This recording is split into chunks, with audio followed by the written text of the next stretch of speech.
Morning.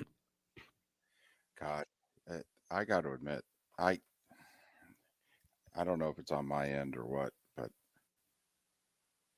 can you talk to me? 3-2-1 test check. 1-2, 1-2, 3-4-5. And I sound fine to you, huh? I'm perfect.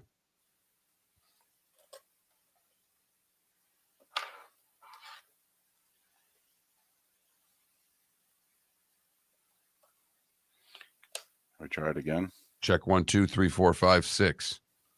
Hello, hello, hello. Hello, hello. Check test 1, 2, 3, 4, 5. That's better. It's on my end. Must have a loose wire or something. Whew. A hell of a fight, Mark. How much Pitt, Mississippi State you watch? Not a second. Okay. I fell asleep. I fell asleep second half. First game had 143 fouls and took forever, and I went to sleep because it's the first decent sleep I've gotten since Saturday. So it was much needed.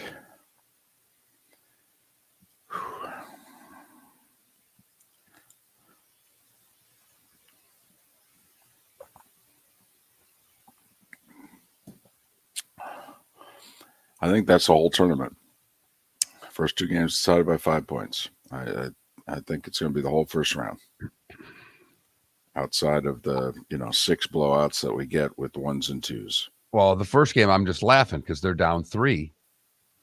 Last possession. He doesn't foul. If he fouls, now they're not making any free throws. They were less than 50% from the line for the game. So it's a crapshoot if Southeast Missouri State can make 2 free throws. But you figure if they make 1, they might get a cover. Instead, they miss the 3, foul, lose by 4, 3.5's the number.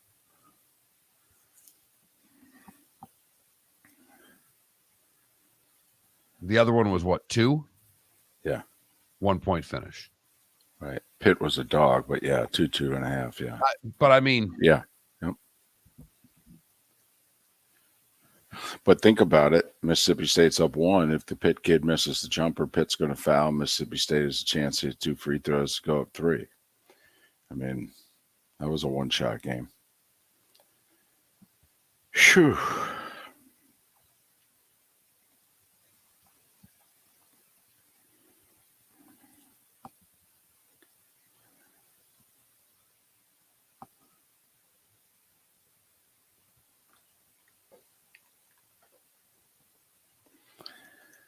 Oh, man. Yo, Ambien.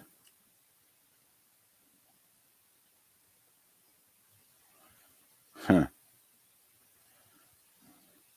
A Miller and Moulton Disney Plus edition. I will say I got 2 texts unsolicited from folks who watched the Disney Plus edition who thought that if you're trying to appeal to a younger fan, it was a cool thing. It's like their version of the Nickelodeon game.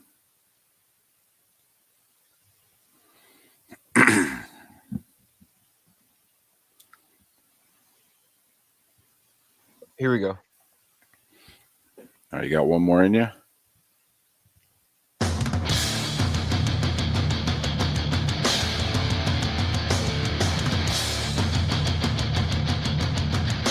You are listening to Miller and Moulton, exclusively on the Florida Sports Network. And now, here's Mark Miller and David Moulton.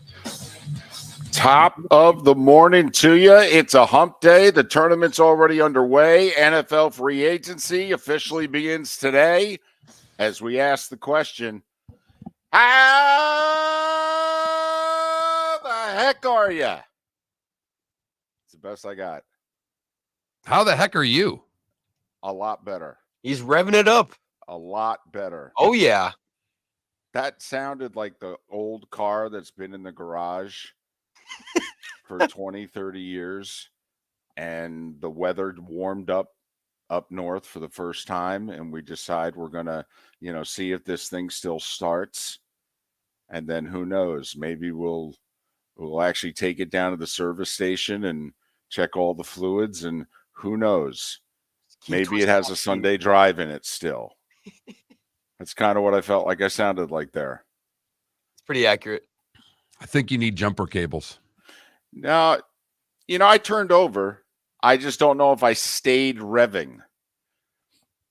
Did you have a car like that in the family? My grandparents, my mom's parents, they had 2 cars like that, but there was a black Cadillac that sat in the driveway seemingly forever.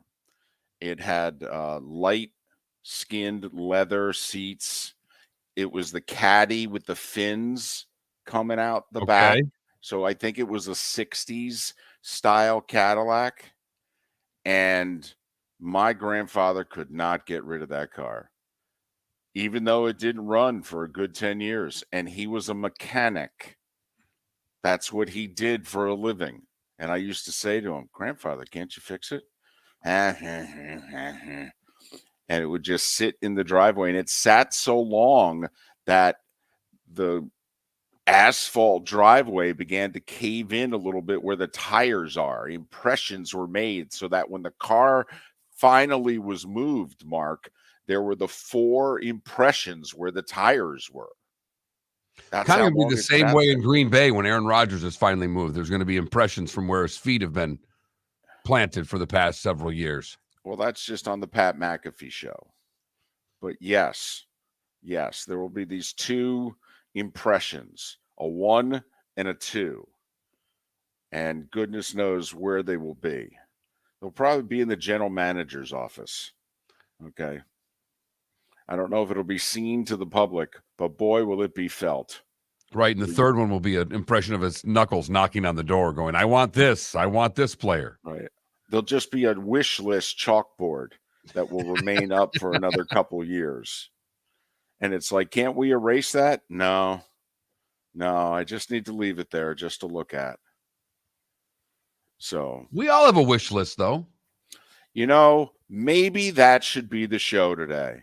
I know we got a lot of things we can talk about, stuff in the present. But you know what? We've got 4 hours, 3 to most places, the bonus hour for the 239. All right. We can get to just about everything at some point in time, and we can even use Thursday and Friday. What the heck? Maybe that should be the show. In honor of Aaron Rodgers, what's your wish list? Thank you.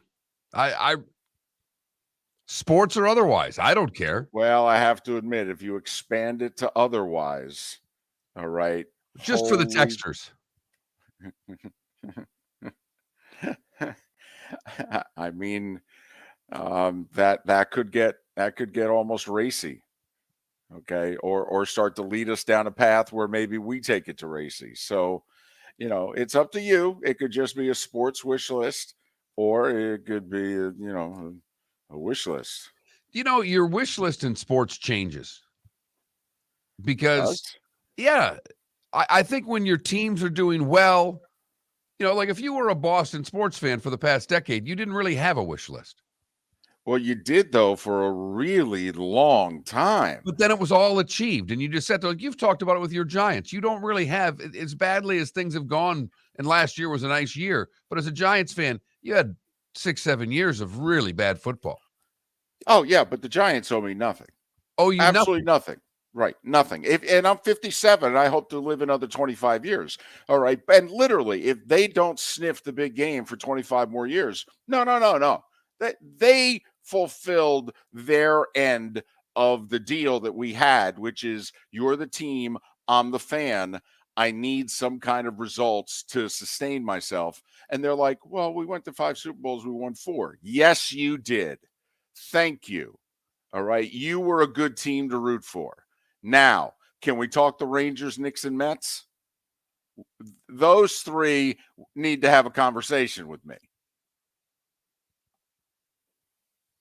And it's funny. I'm just wishing for relevancy for my teams again because they're so bad they're not even worth watching.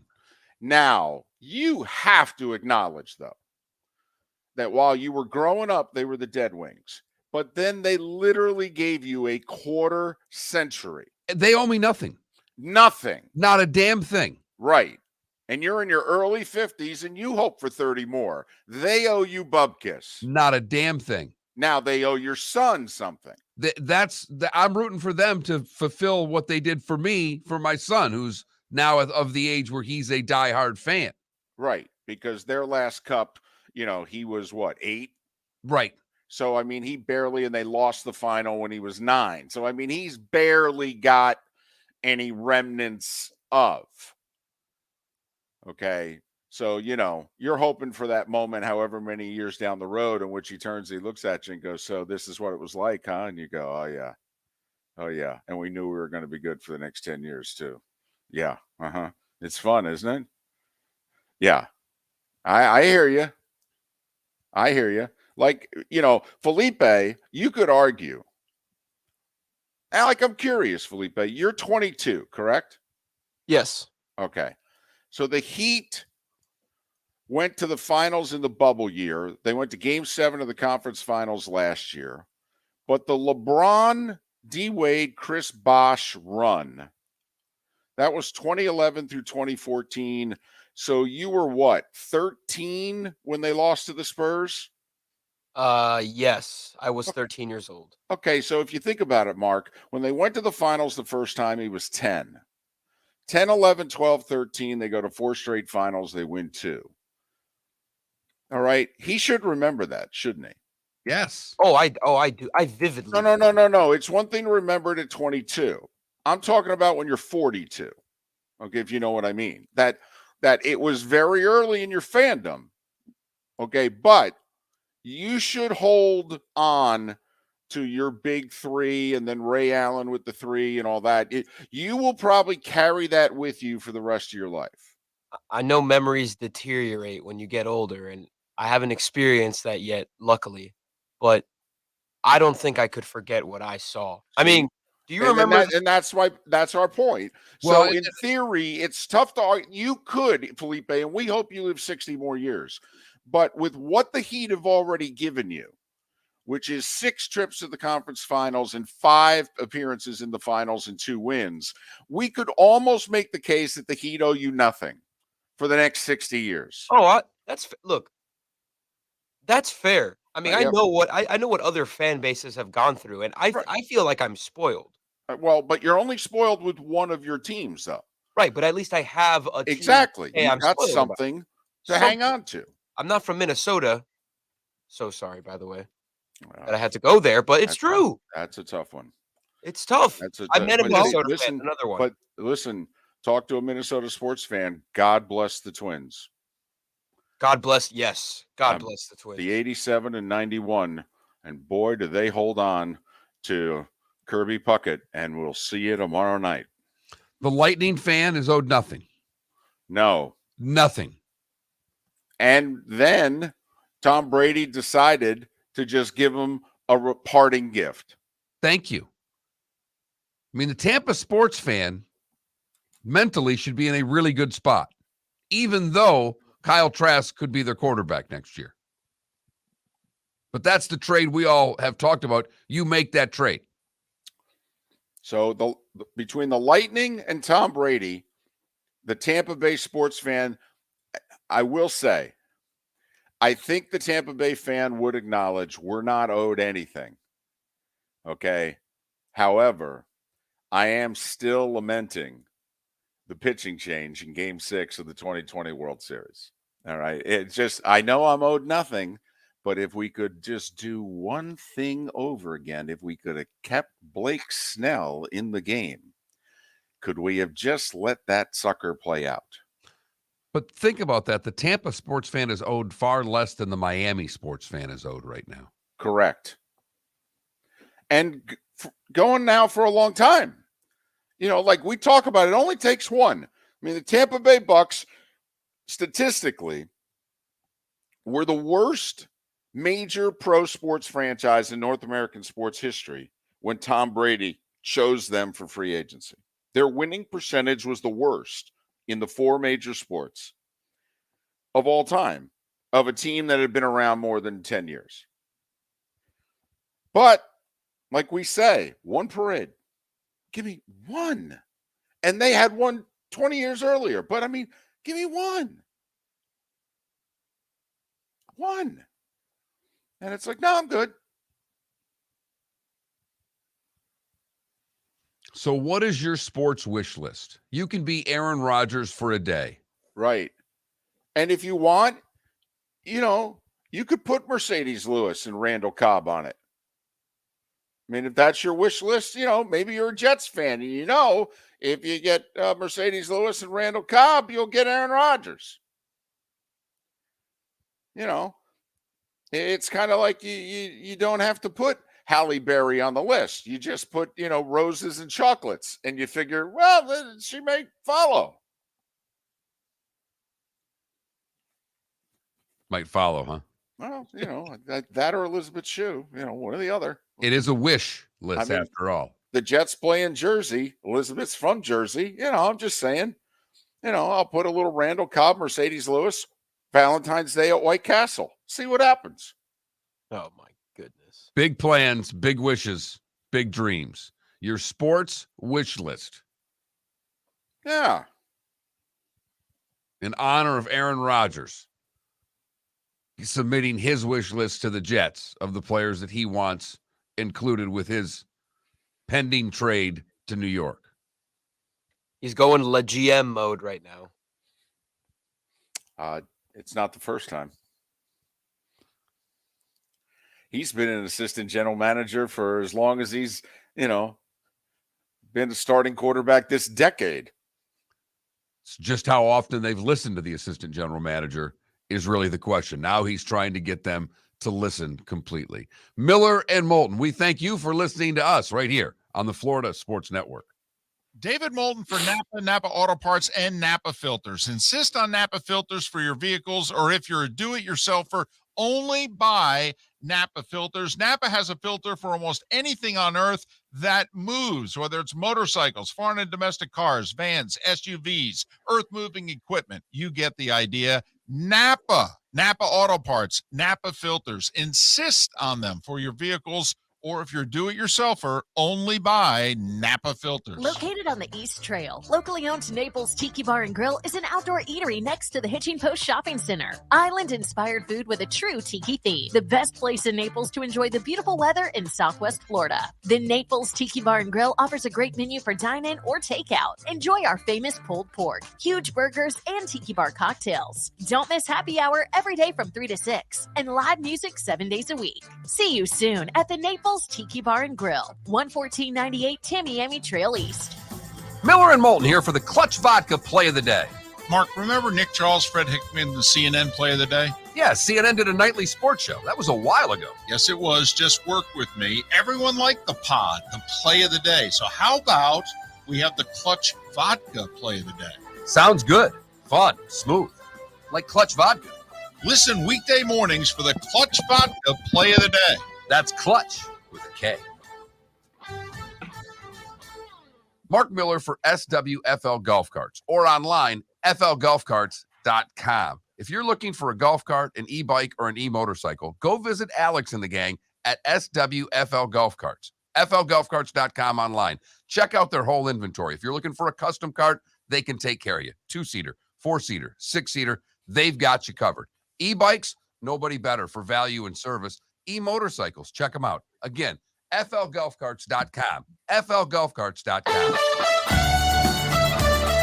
You were listening to Miller and Moulton on the Florida Sports Network.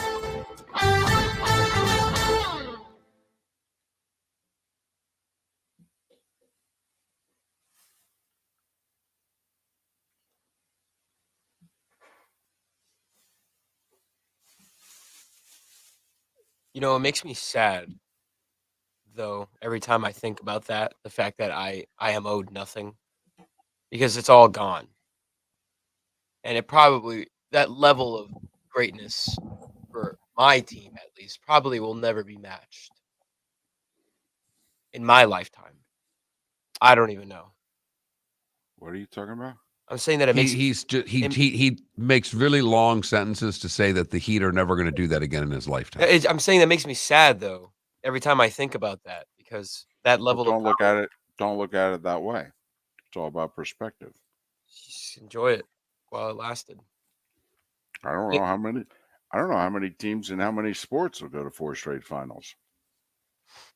So It's only happening for the next 50 years. And It's kind of hard. It's kind of hard to do. And I was lucky enough to go to some of those games and those playoff runs, and my God, you remember that Thiago splitter block that LeBron had? Felipe, it's 6:17 in the morning. Come on.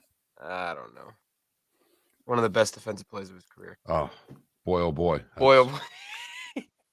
Sorry. I tuned you out a long time ago. Sorry. When you start doing this, I don't even listen. Sorry. I've got to be really honest. You're just babbling, for Christ's sake. This is like my favorite thing. We know, Felipe. We are aware. I know. I'd rather talk World Baseball. You can't give me an excuse to start talking about it. I'll go ham. Well, actually, we didn't ask you to start talking about it. I just asked you a question. I know. You're the one that took it as an opening to start talking about something that only you're interested in. It's called the commercial breaks in Miller and Moulton. I think I'm amongst the living again. I can breathe. That's a good thing. That is a good thing. Whew.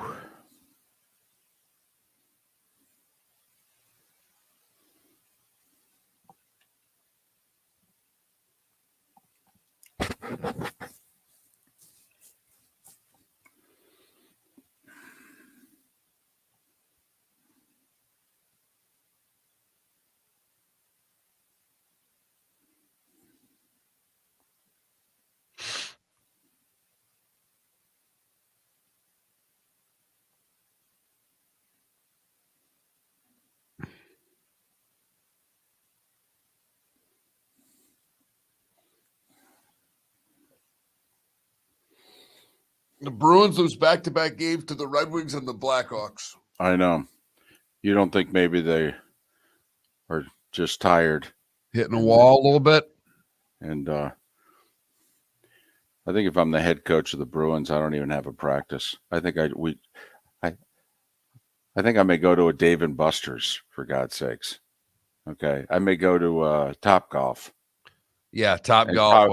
Top Golf and tie Alley. one on. Yeah. And just tie one on. And just don't even show any tape. No practice. Let's just go have some fun. In fact, it's one of those deals. You call a team meeting. Everybody thinks it's all serious. They show up. You go, guys, we got some work to do. All right. Then you load everybody onto the bus and you go somewhere.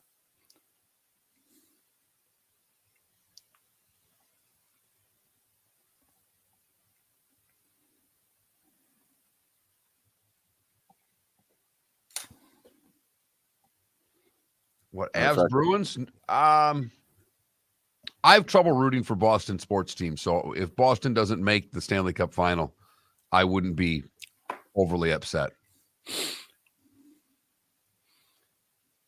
The one thing I will say is, I mean, they've got, 3 legendary players still on the Bruins, at least Bruin legendary players, and you wonder if this is their last time knocking on the door. 15 seconds. I mean, I don't know how you'd bet against anybody but the Bruins, but. And they first started knocking on that door. Here we go. 2011. Just the studio we run in, and he.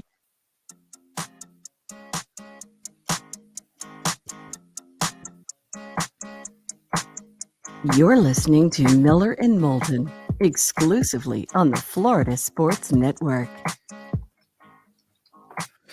21 minutes past the hour. Top of the morning to you. Happy hump day. Miller and Moulton, the Florida Sports Network, floridasportsnetwork.com. Lee Sterling will join us in an hour. I don't know if you're aware, but March Madness is underway and you can bet on it. And a few of you apparently are going to.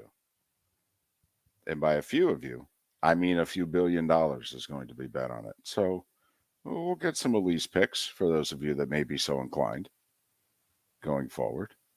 And Seth Everett will join us in our 8 o'clock hour for his weekly visit. But in honor of Aaron Rodgers, the show has a theme. since he apparently has given the Jets a wish list. Is that like what you give to Santa? Well, it's funny you say that because it is St. Nicholas's birthday today. Huh. How about that? All right. All right. I know. You were being nice to me while I was sick, but since It was now I'm cute. coming out of it, right. It was cute. Yep. And then I let it go on when you were sick. Yep. Now it's starting to. I got you. That's fair enough. Fair enough. I appreciate you being nice for as long as you have been. But it did come across as kind of like, hey, Santa, if you're paying attention, this is kind of, I know you're busy.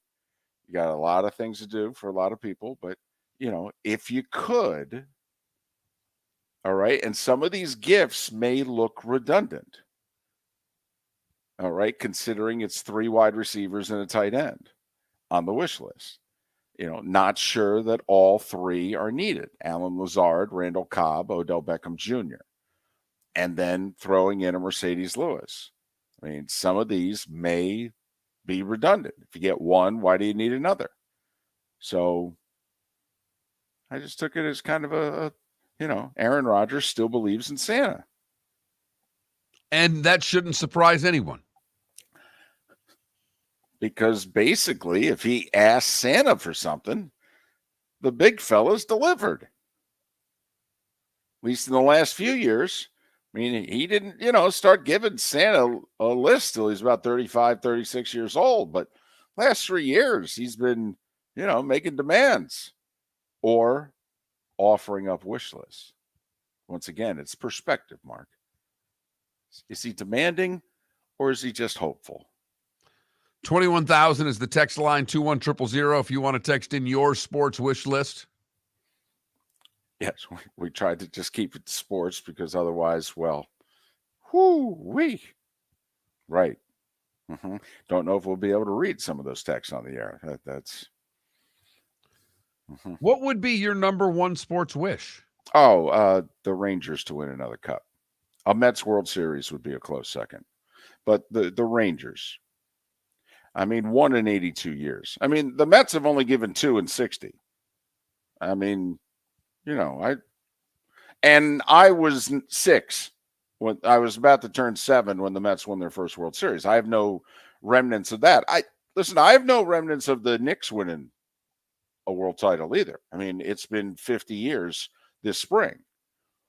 I was 7.5 when the Knicks won their last NBA title. I mean, basically, my fandom started a couple years later in the mid-'70s. And, I remember them losing a series to Jack Ramsey's Buffalo Braves with McAdoo and Randy Smith. And I don't know if that was like 74 or 75, something. I think it was 75. And that's the first Knicks memory that I have. And so, I mean, in 50 years, basically, I got the 2 trips to the finals in the 90s. And I'm racking my brain to see what it is because all of my teams have done things pretty great. The 84 Tigers, the Pistons have had a couple of different runs. The Bad Boys was exceptional, especially the time of my life that it was. But then they had that 5-year run, 03 through 07, where they went to 5 straight conference finals, went to 2 finals, won 1. And I don't just count championships. Like, I mean, believe it or not, like to me, the Knicks gave me an entire decade.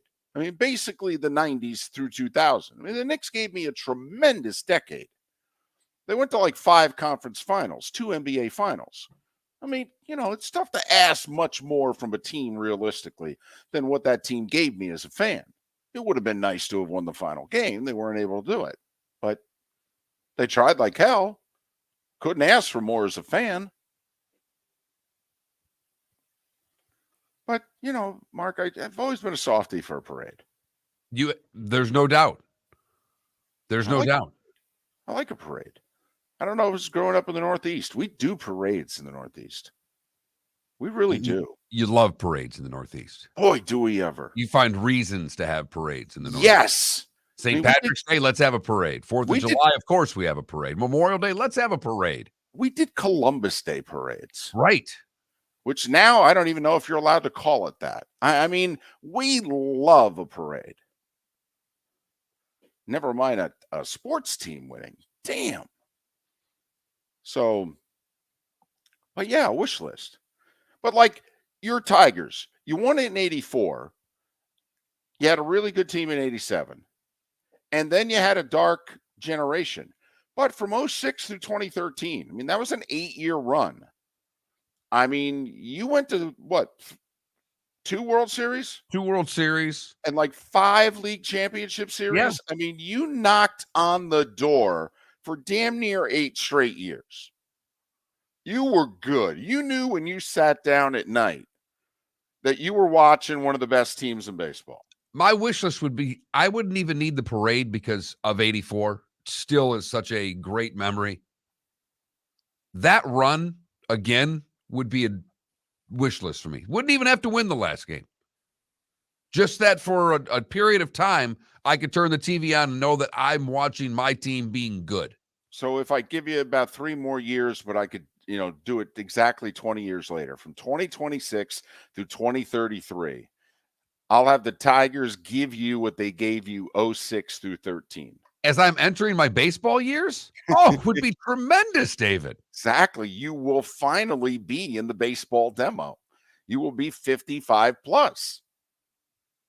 Of course, the way you'll be watching the Tigers, I mean, it won't bear any resemblance to the way that you've watched them your whole life.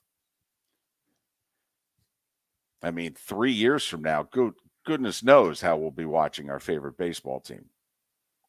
3 months from now, we're not exactly sure how we're going to be watching our favorite baseball team. But Major League Baseball is promising it will be available free on a stream near you. Okay, of course, by stream, I don't know if that means go out in the backyard and look for running water or whatever, but they said that via stream, it will be available. Okay, we'll see. We'll hold you to it. Opening day 2 weeks tomorrow. I love the fact they still don't know if Bally's is going to be dark or not. They're not kidding. They're like, we're optimistic that while, they're screwing everybody out of all this money that they're going to keep showing the games, but can't say we can guarantee it. We could wake up one morning, turn it on and go, I'll be damned, they're out of business. And these are people who cover this for a living. This is what they've been working on this story for months, and they have no clue as to when and if the stations are going to go dark. No. Forget the people who are covering it. I'm talking about Major League Baseball. I think Rob Manfred on his way into work calls, the person who's always first to work and is like, hey, can we still get the Tigers games in the upper Midwest? Yeah, they're on today. Okay, good. All right. It's good to see we're still on today. I'm telling you, every day. I think he's got like one person per team. They're assigned. First thing you do in the morning is you check to see, is the channel working? Or is it like being in a hotel room and finding that channel that used to be NBC, SN or whatever it was? And now it's like there's no NBC Sports Channel. What are you going to show in its place? Nothing. 62 is dark. Well, it's funny. For the longest time, it was nothing. All right. And now I'm starting to see it's like NHL Network or MLB Network. They're putting one of the sports leagues in its place. Miller and Moulton. The starting 5 is in its place next. Miller and Moulton here for the Clutch Vodka Play of the Day. Mark, remember Nick Charles, Fred Hickman, the CNN Play of the Day? Yeah, CNN did a nightly sports show. That was a while ago. Yes, it was. Just work with me. Everyone liked the pod Play of the Day. So how about we have the Clutch Vodka Play of the Day? Sounds good. Fun. Smooth. Like Clutch Vodka. Listen weekday mornings for the Clutch Vodka Play of the Day.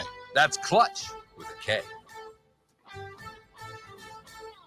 Mark Miller for SWFL Golf Carts, or online, flgolfcarts.com. If you're looking for a golf cart, an e-bike, or an e-motorcycle, go visit Alex and the gang at SWFL Golf Carts. flgolfcarts.com online. Check out their whole inventory. If you're looking for a custom cart, they can take care of you. 2-seater, 4-seater, 6-seater, they've got you covered. E-bikes, nobody better for value and service. E-motorcycles, check them out. Again, flgolfcarts.com. flgolfcarts.com. Yeah. Hi. Excuse me. Hey, the line starts back here. Ma'am, if your party's not here, you're gonna have to go around again. If you had the opportunity to avoid all this, wouldn't you?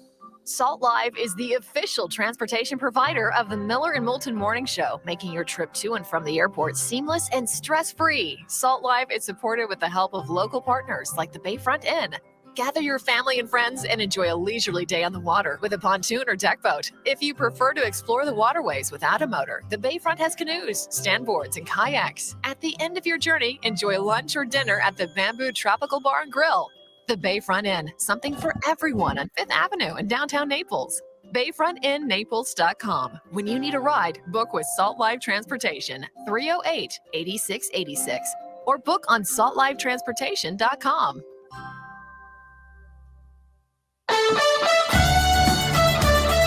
You were listening to Miller and Moulton on the Florida Sports Network.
Ambient heat, you're at that perfect age to experience that. I was 15 when the Tigers won. I was in my 20s when the Wings and Pistons started winning.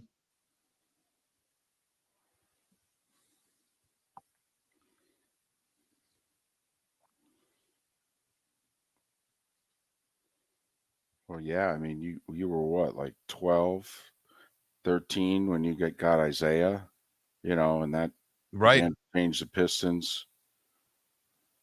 Isaiah and Tripucka in the same draft. Right. Loved me some Kelly Tripucka.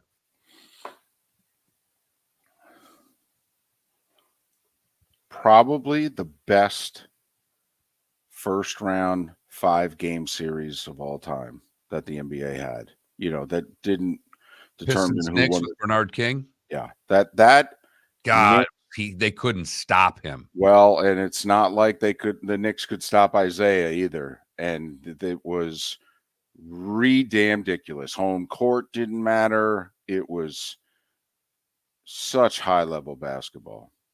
Empire, it's kind of like working for the Florida Sports Network. I don't have to imagine. It's what I've been doing all my life. First, listen, up until 82,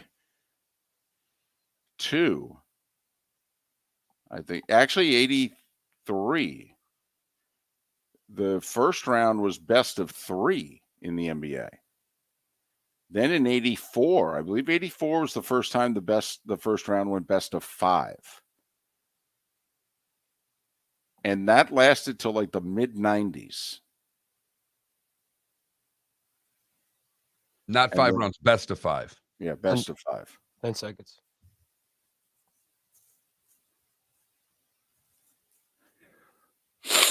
There we go.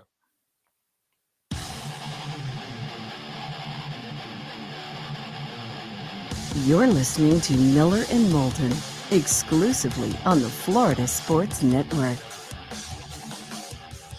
22 minutes before the hour, Miller and Moulton, Florida Sports Network, floridasportsnetwork.com. Lee Sterling in about 40 minutes, make some picks on the madness. Maybe you can win a few bucks.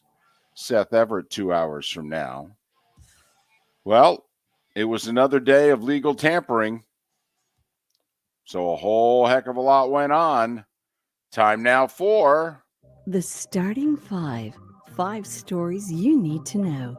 It's the Starting Five on Miller and Moulton. Here's number 1. Did we ever find out what the heck Tampa Bay is getting back in return for Shaq Mason? I mean, I read like 13 news accounts. They just said the Bucks traded Shaq Mason to the Texans. I mean, is it $5,000 cash, gift cards to, Bob Evans? I mean, a 6th round pick. I mean, they getting anything back? But the Bucks traded away a starting offensive lineman yesterday because they need to shed money. And so the Texans said, yeah, we'll take him. He's only got a year left on a contract. We could use some offensive linemen. Who can't use some offensive linemen? Dolphins re-signed the tandem of Raheem Mostert and Jeff Wilson. Both making around the same. They're both making in the $4 million range. So what do you think of that tandem? Together, I mean, the one averaged like 4.6 yards a carry, the other 4.8. I mean, it's a weird phenomenon, Mark. Dolphins had trouble running the ball. Yet, if you looked at their top 2 running backs, they averaged nearly 5 yards a carry. That's strange. I'm fine with them bringing them back, but their running game was not great. No, it wasn't. But both those running backs had good numbers. It's right. Funny. Now, granted, the one guy played half the year in San Francisco, which probably helped. But anyway, the Eagles, apparently they're going to lose Miles Sanders. The reason I know this is Miles Sanders took to social media and said goodbye to Philadelphia. So they went out and signed running back Rashad Penny to a 1-year deal. They also managed to keep James Bradbury in the fold, however. 3 years, around $13 million a year. And they are going to trade Darius Slay. His cap hit this year is well over $20 million. I don't know who's going to take him, but they're going to get rid of him. It certainly appears that way. So the Colts announced they're going to release Matt Ryan. Okay. Not much of a surprise, although you could argue maybe keep him around for one more year and he could help mentor the guy that you're going to draft, right? Because they're going to draft somebody, right? Maybe. That's what they've told us. But I guess they're going to keep Nick Foles around to help mentor the guy they're going to draft, I guess. I don't know. But here's the funny thing. So remember they acquired Matt Ryan from Atlanta, and the whole draft pick compensation, there's a big salary cap hit for the Falcons and all that. Unbeknownst to many of us was Matt Ryan's agent said to the Colts, well, here's the deal. We'll restructure the contract to help you out, but you got to guarantee us $12 million in 2023, no matter what. So that if for whatever reason you guys decide to be one and done with my client's going to get $12 million in 2023. So they're going to get rid of Matt Ryan, but his dead cap hit's still going to be $12 million. Boy, I'll tell you, these Carson Wentz, Matt Ryan deals, I don't think they worked out very well, Mark, for the Colts. No, they worked out just fine for Matt Ryan and Carson Wentz. Right. I mean, financially. And yet it's funny, the general manager still has a job. I mean, I have to admit, when you look at the Wentz and Ryan deals, now you kind of wonder why the owner just overrode the general manager and hired his own interim coach. I mean, it might not be as crazy as we thought it was looking back. The Giants traded the third-round pick that they got from the Chiefs for Kadarius Toney. They sent him to the Raiders, and they took their tight end Darren Waller off their hands. Now, it depends on which Darren Waller you're going to get. You're going to get the guy who 2 and 3 years ago was clearly one of the 5 best tight ends in the league. I mean, not even close. Might have been one of the 3 best tight ends in the league. Or you're going to get the guy who the last 2 years had trouble staying on the field. It's all sorts of injuries. He's 30 years old now. He's got 3 years left on a contract, but only one of them is guaranteed. So the Giants can go year to year with him. He's going to cost them between $12 and $13 million a year. It's an interesting trade. I think it's one of those that's got upside, only 1 year guaranteed money. It's an extra. I love it. I love it for the Giants because if he's healthy, he's such a weapon. Tell you what, though, don't know if I like it as much as the Cowboys giving up a 5th rounder to the Colts for Stephon Gilmore. Right? I mean, damn. Remember, their other corner tore his Achilles, so now he can come back at his own pace. So they're going to have Diggs and Gilmore, and their third corner can take his time coming back from injury. Now, Gilmore also, I think, only has 1 year left on a contract. See, this is how I always envision. When I argue with Pat, and I say I because, well, you're more on Pat's side, okay, when it comes to this. But you and I both have always believed this is how you should be using draft picks, okay? Because you can't guarantee me. I know that they put 5th and 6th rounders on the team nowadays, but they do it, A, to look good. Okay, and B, because they've mismanaged their cap and they got to put a bunch of cheap labor on the roster. Think about what's going on right now with the releasing of players on a daily basis. You know, I listened to a little bit of Pat's show yesterday. A year ago, we started with however many free agents. 5 weeks later, even after all the signings, we had more free agents because teams are still cutting players and will continue to cut players because they got to get ready for their rookie, for their draft picks and all of that. So you're telling me a 5th rounder for a starter is not a smart move? Of course it is. And now I understand you only get 1 or 2 more years of Stephon Gilmore. I don't know what to tell you. He graded out as a top 20 corner in the league last year. And in a Dan Quinn defense, all right, Diggs on one side, Gilmore on the other. I don't know. I think Dallas got better yesterday. They also announced they're going to retain Kyle Van Der Esch. A little bit of a surprise. 2 years, $11 million. Lions signed former Bears running back David Montgomery, which I have to admit is interesting. Did the Lions have trouble running the football last year? No, but they lost. The one back who scored all the touchdowns. Well, he's a free agent, I thought. Right, but he's getting some play. They're not bringing him back from what it looks like. I mean, why would you? He scored 17 touchdowns. I mean, why in the world would you bring him back? Okay, and DeAndre Swift's had injury problems, and he's only got 1 year left on the contract. So they've decided David Montgomery's their future. 3 years, $18 million. Okay. Arden Key leaves the Jags. Have to admit, remember all the goodwill with the Jags? Everybody wanted to stay. Most everybody's leaving who's a free agent in Jacksonville. Arden Key left, went to Tennessee, 3 years, $21 million. P. Ryan left Cincy for Denver on a 2-year deal. A couple of quarterback signings yesterday was interesting. Carolina, Andy Dalton, 2 years, $10 million. Got to admit, that's less than the Dolphins are paying for Mike White. Yep. I mean, we could go in terms of, and if they need to start Andy for the first half of next year, until CJ Stroud or Bryce Young takes over, whatever.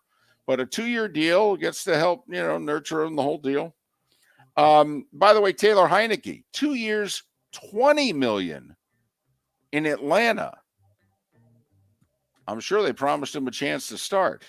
They had to for paying that kind of. I mean, it's not starting quarterback money, but that's a huge, huge amount of money for a backup. So Aaron Rodgers put Mercedes Lewis, Randall Cobb, Odell Beckham Jr., and Alan Lazard on his Jets wish list. And the Jets said, well, we can take care of Lazard, 4 for 44.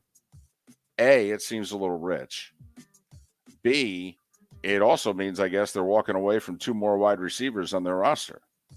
I have to admit, I kind of like their wide receiver depth chart. I just didn't like the quarterbacks who were throwing to it. So now they were going to bring in Aaron Rodgers. I didn't think they had a need to go get anybody. But, Aaron, by the way, 1 o'clock today on the Pat McAfee show. My guess is that's when he's going to let the Jets and Packers know what it is he's doing. About 2 hours before the new NFL year actually officially goes into effect. So, Kansas City signed Niners defensive end Charles Owinihu, 2 years, $16 million. And New England lost Jacoby Myers. I got to admit, might have been their best wideout. And they didn't have many. Averaged 12 yards a catch, 4 catches a game. He goes to Vegas for $11 million a year. They basically replaced Darren Waller with Jacoby Myers. And well, that's all the NFL news I have. There's other stuff out there. No, NFL.com. Knock yourself out. NCAA tournament, Mark. I'm telling you, what we saw last night, we're going to see a lot of in the next 5 days. Close games. Doesn't mean if you take the points, you're always going to cover. Like if you took Southeast Missouri State 3.5 against Texas A&M Corpus Christi, they hit some free throws late and won by 4. Oh, well. What a rock fight that game was. Set a record for most fouls in a Final Four game. Yeah. Ridiculous. And it wasn't the referees going nuts on the whistle. No, it was Southeast Missouri played football. Mm-hmm. And then Pitt and Mississippi State went at it, and boy, was that an aesthetically pleasing game. But Jamarius Burton with a jumper with 14 seconds to go for Pitt. Panthers beat the Bulldogs 60-59, and since they were getting 2.5, that's a cover. Next up for Pitt is Iowa State. Next up for Texas A&M Corpus Christi, they get demolished by Alabama. Tonight, by the way, the Battle of 16s is Fairleigh Dickinson against Texas Southern. Texas Southern, one of only like a handful of teams who lost 20 games and is in a tournament. And then the Battle of 11 seeds is Nevada against Arizona State, winner to face TCU. NIT, Rutgers got beat at home by Hofstra. Michigan did win and cover, however, at home against Toledo. And we said a very interesting game was Liberty hosting Villanova. Liberty won and covered. Laying 3, they won 62-57. UCF at Florida tonight in the NIT. Gators favored by 2.5. The USGA and the RNA made that announcement. They plan to roll back the golf ball for elite pros, not until 2026, A. And then B, it's optional for the PGA Tour and for the Masters and the PGA Championship. But they are going to do it in all the USGA events and all the RNA events.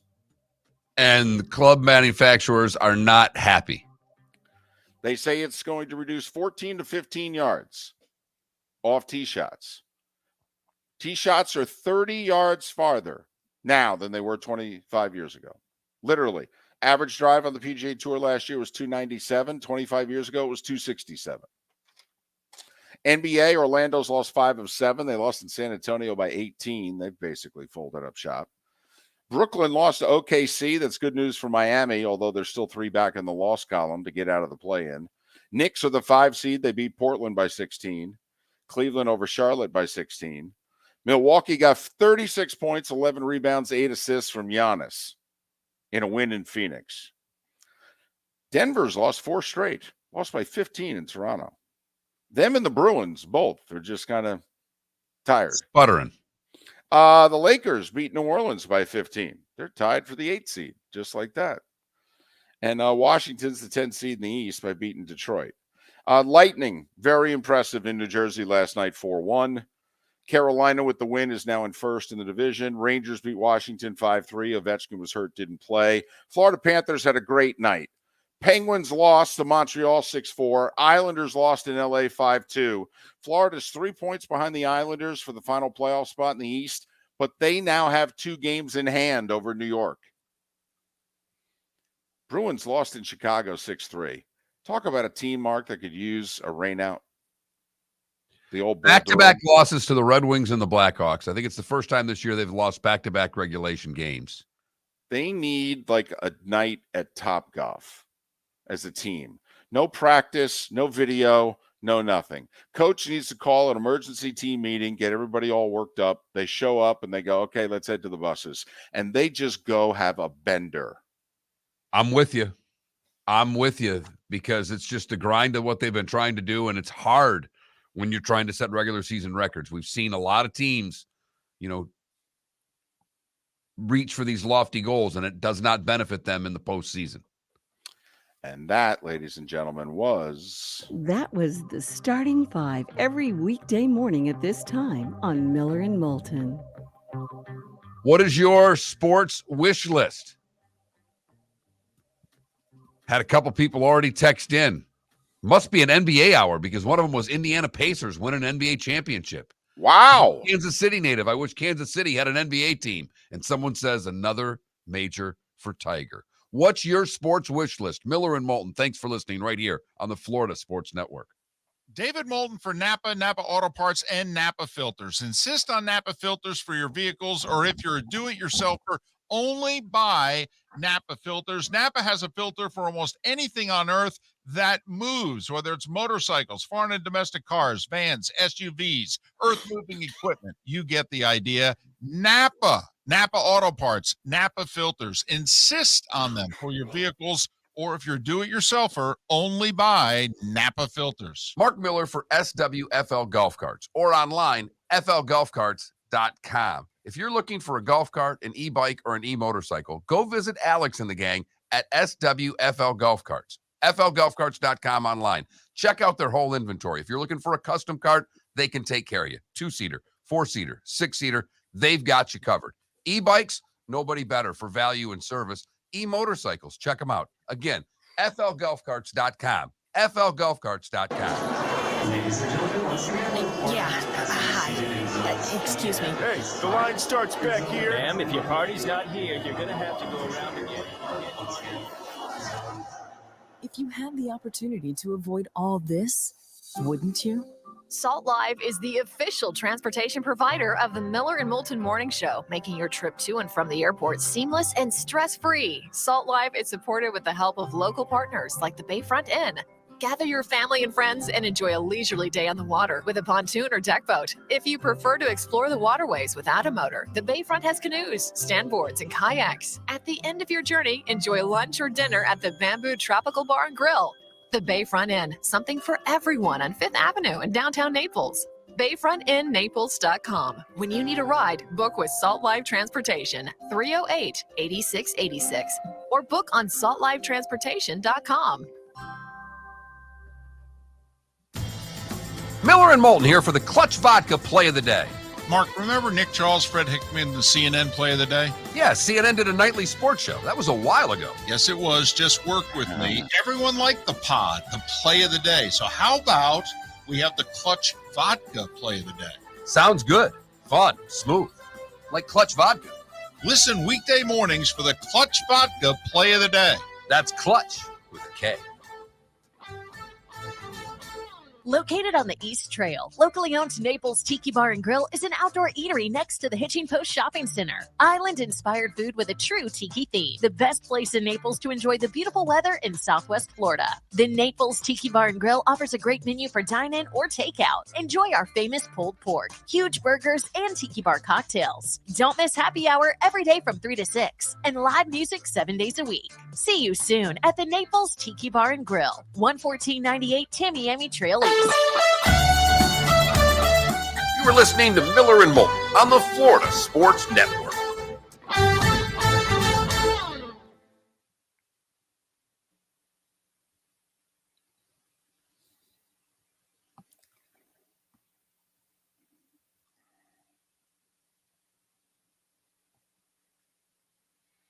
What I've got for Shaq Mason was that the Bucks are getting a 6th and Houston's getting a 7th. Oh, God. So basically nothing. Nothing.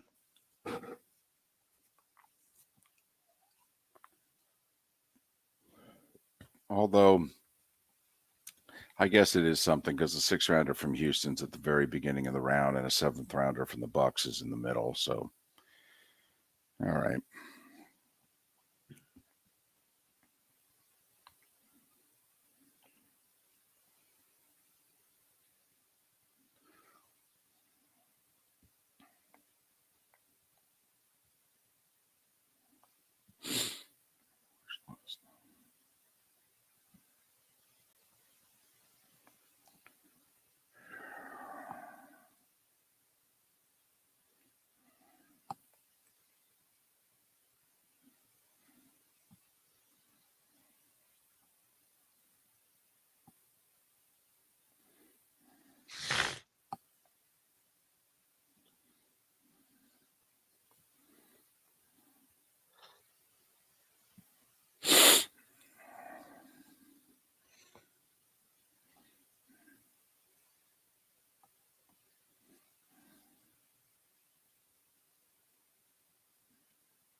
So I know you watched a little bit of the Oscars in which We got 10 seconds. Sorry.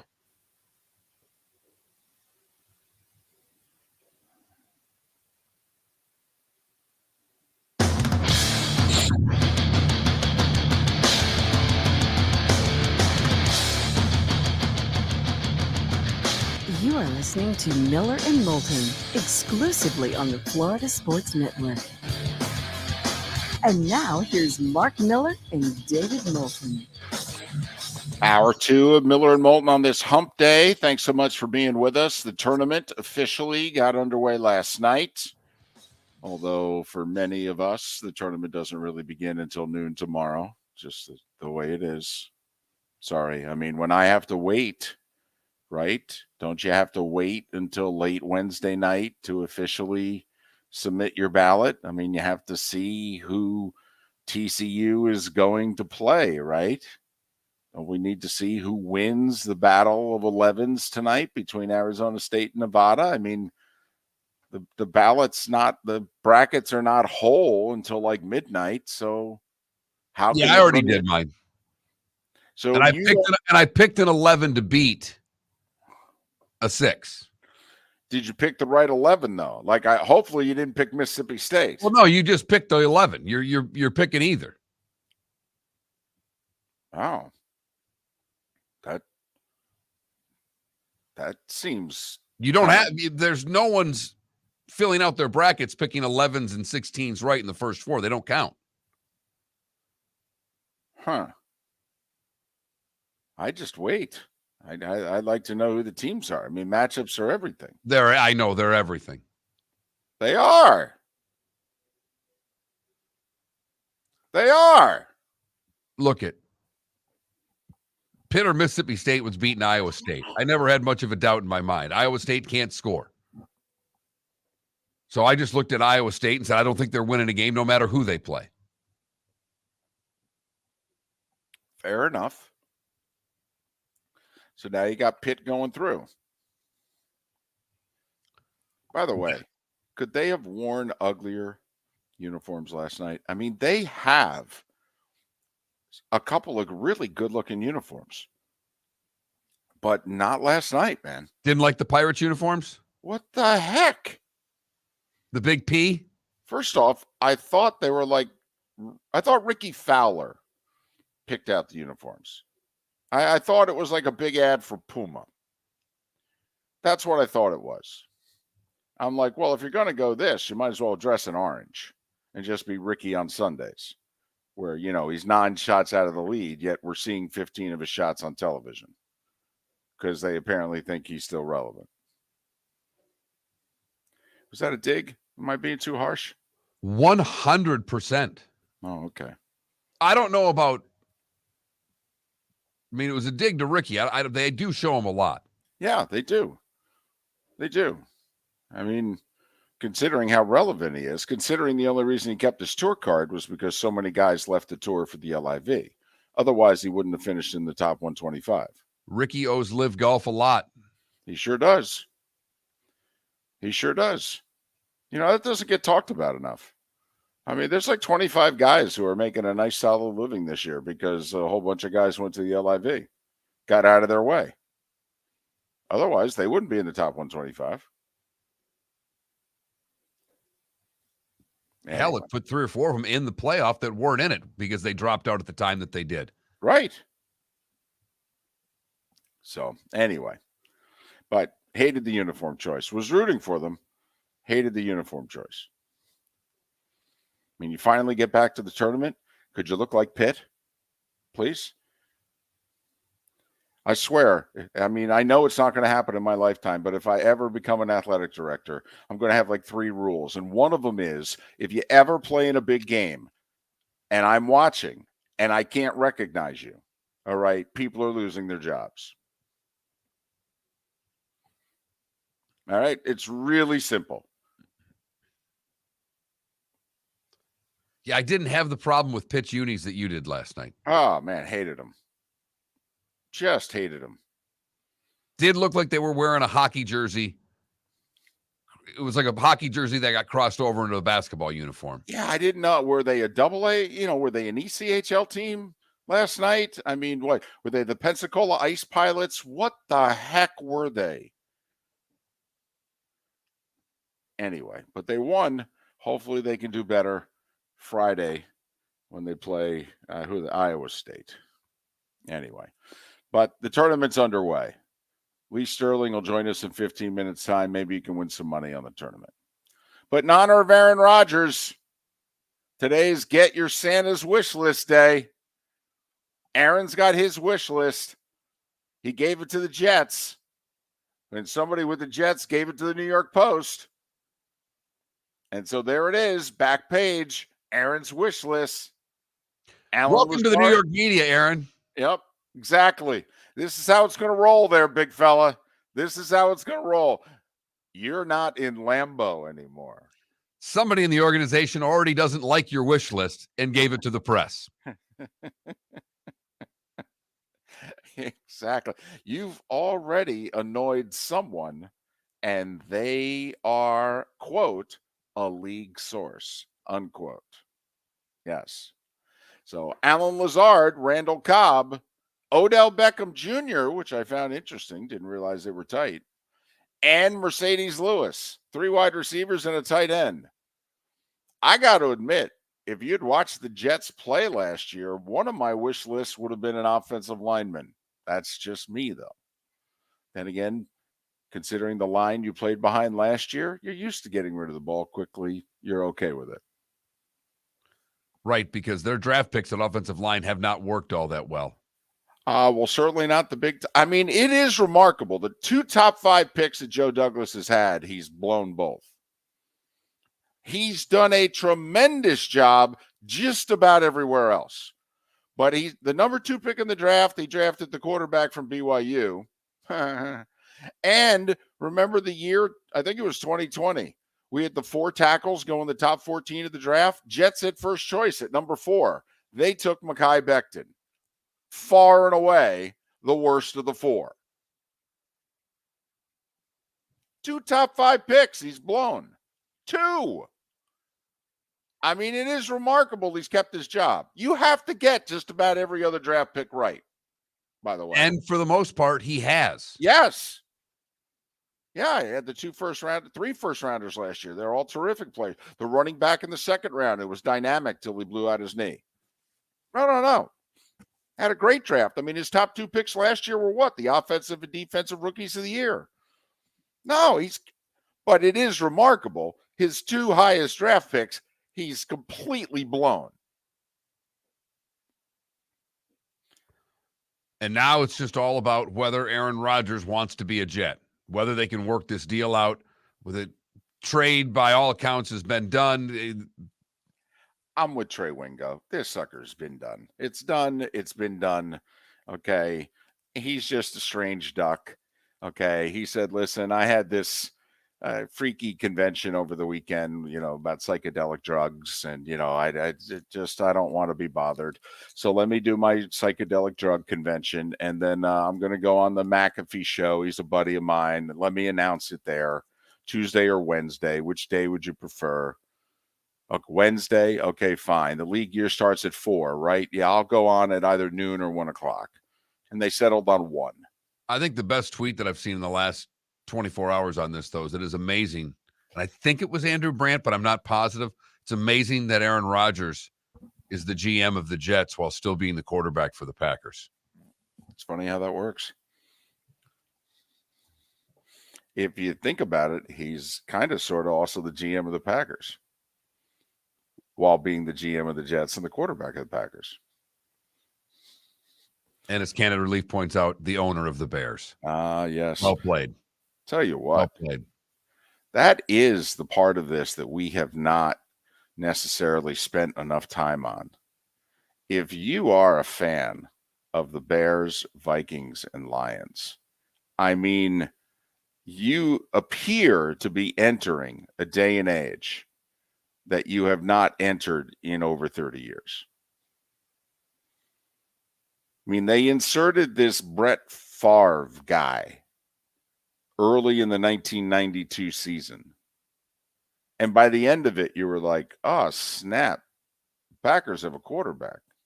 They're going to be a problem. And they've basically been a problem for 31 years. And now you have a chance if you're one of those 3 teams. I mean, Mark, think of the knee-biting potential in Detroit with Dan Campbell. Now, he's 2 years into the rebuild, seems to have it going in the right direction at the exact moment that finally the Packers are not going to have a Hall of Fame quarterback. And the Vikings, after a really good year with a bunch of close wins, had to get rid of a lot of players. The Bears are, and the Bears are hopeful with everything they're doing that they can retool this on the fly as the Packers are going downhill. Well, they have $100 million to spend and some draft picks, so they could retool this thing pretty quickly. Are we going to be picking the Lions to win the NFC North? No. People will. I'm not. I don't have the onions to do that. You know what? I'm going to put that on my wish list. To have the guts to pick the Lions to win the NFC North. That's on my wish list. To have the guts to do it. I mean, they finished second. The Vikings are retooling, lost a bunch of guys. They're not done yet. Lions beat the Packers. They finished ahead of them last year with Aaron Rodgers. Right. I know. And the Bears were the number one pick of the draft till they traded it. Early nomination for worst division in football could be the NFC North. As much as we talk about the AFC South, the NFC South, look at where the NFC North is right now and tell me how good that division is going to be next year. Is 1992 the last time people picked the Lions to win the North? You know, they had just come off appearing in the NFC Championship game. They won the one playoff game they've won in the last 65 years. They had this guy at running back you may have heard of. It was like a third-year back, Barry Sanders. Herman Moore at wide receiver. I mean, honestly, when is the last time that people legitimately picked the Detroit Lions to win the division? I think you're right. Man. DC saying it was a year or two later when they got Scott Mitchell from the Dolphins. Possibly. But I don't know, man. Packers had Favre. Miller and Moulton. Your sports wish list. Text it in to 21,000. Lee Sterling coming up to talk some madness. Seth Everett on the show as well, right here on the Florida Sports Network. Excuse me. Hey, the line starts back here. Ma'am, if your party's not here, you're going to have to go around again. If you had the opportunity to avoid all this, wouldn't you? Salt Live is the official transportation provider of the Miller and Moulton Morning Show, making your trip to and from the airport seamless and stress-free. Salt Live is supported with the help of local partners like the Bayfront Inn.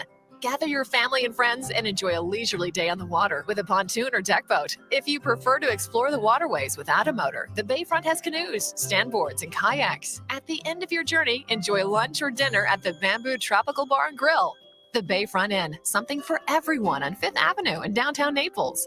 BayfrontInNaples.com. When you need a ride, book with Salt Live Transportation, 308-8686, or book on saltlivetransportation.com.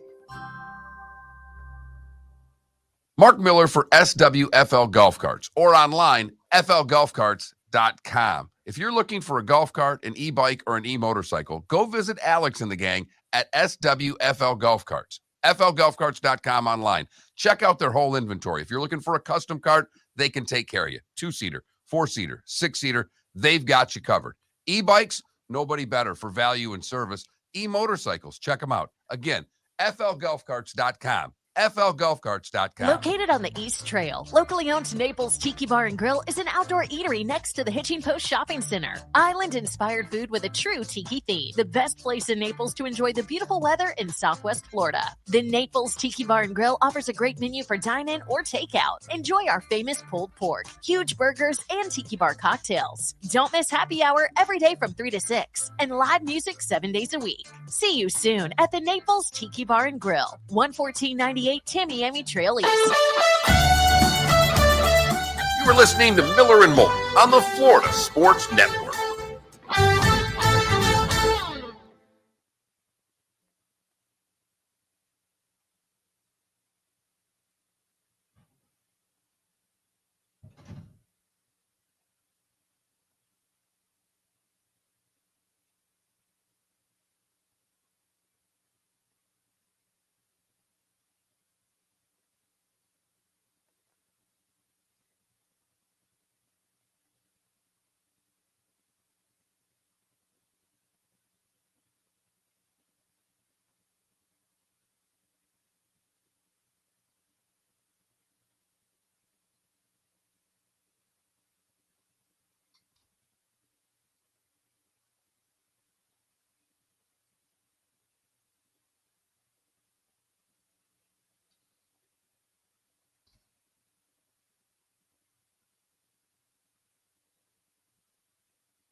My guess is he will inquire, Mark.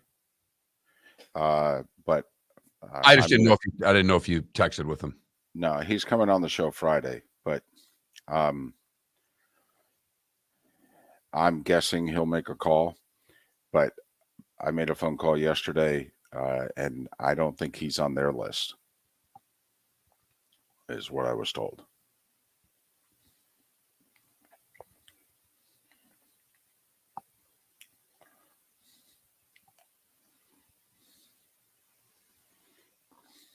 That's too bad.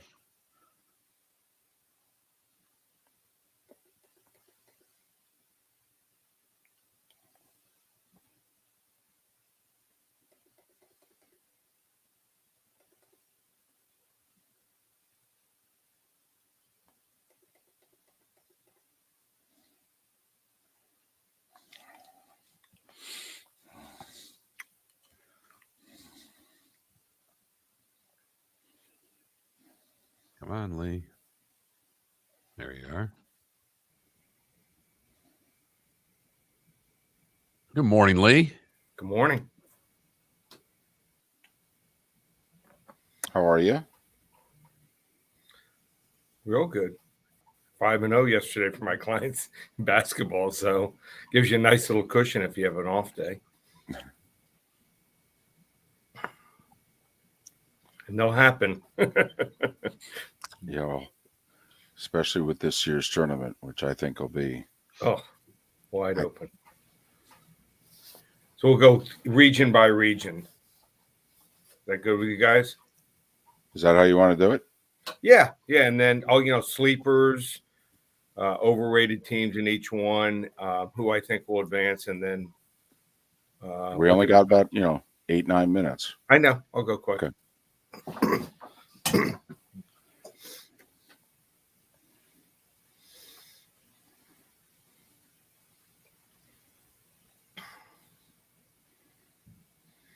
Got the clock in front of me, so I always know where we're at. Morning, Lee. Morning. It's March, baby. I know. Madness is here. 4-day sprint. Oh, yeah. 15 seconds.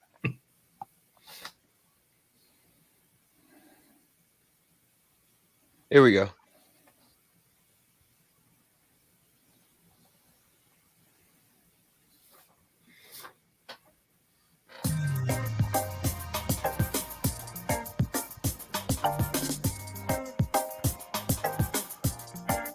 Welcome back to Miller and Moulton, only on the Florida Sports Network.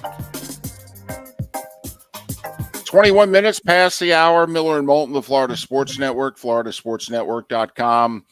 He's not just a football guy. He's much more than that. He's well-rounded. He's Lee Sterling. I mean, first off, we had to bring him on just to congratulate him on getting the anthem over under right for the 9th straight year. Or actually, we really should have your daughter on.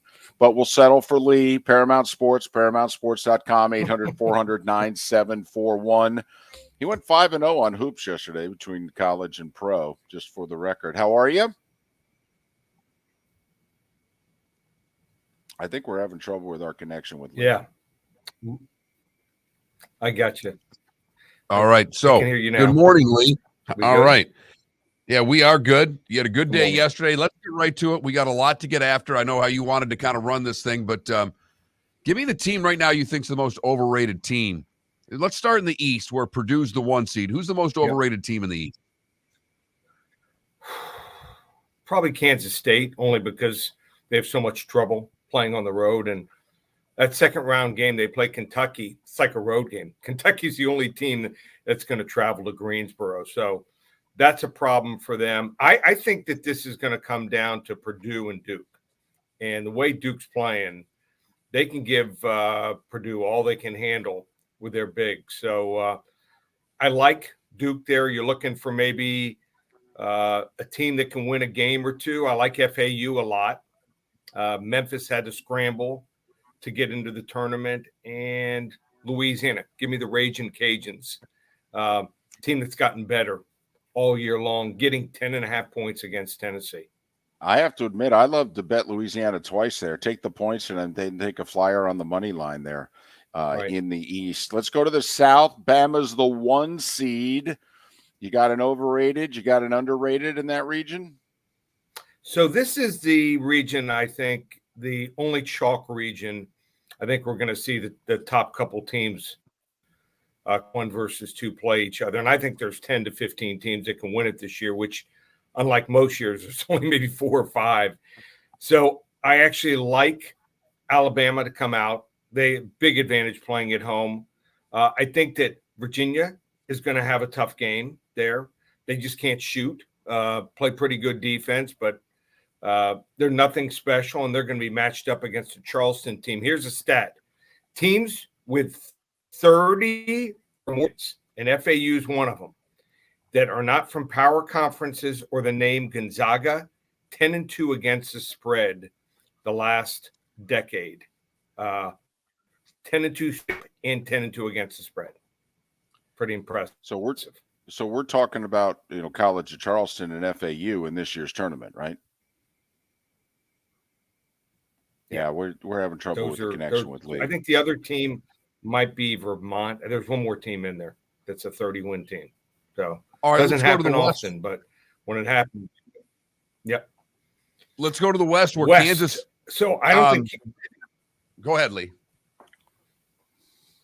I don't think Kansas is going to advance. And this is the region where there's a bunch of teams that either don't deserve their seeding or they're just not that good. UCLA deserves being a 2, but they're without 2 starters. They're not going anywhere. You got a 5 seed, St. Mary's, that nothing. I mean, they were terrible the last couple of weeks. They have play a slowdown. I think they're going to lose possibly to VCU.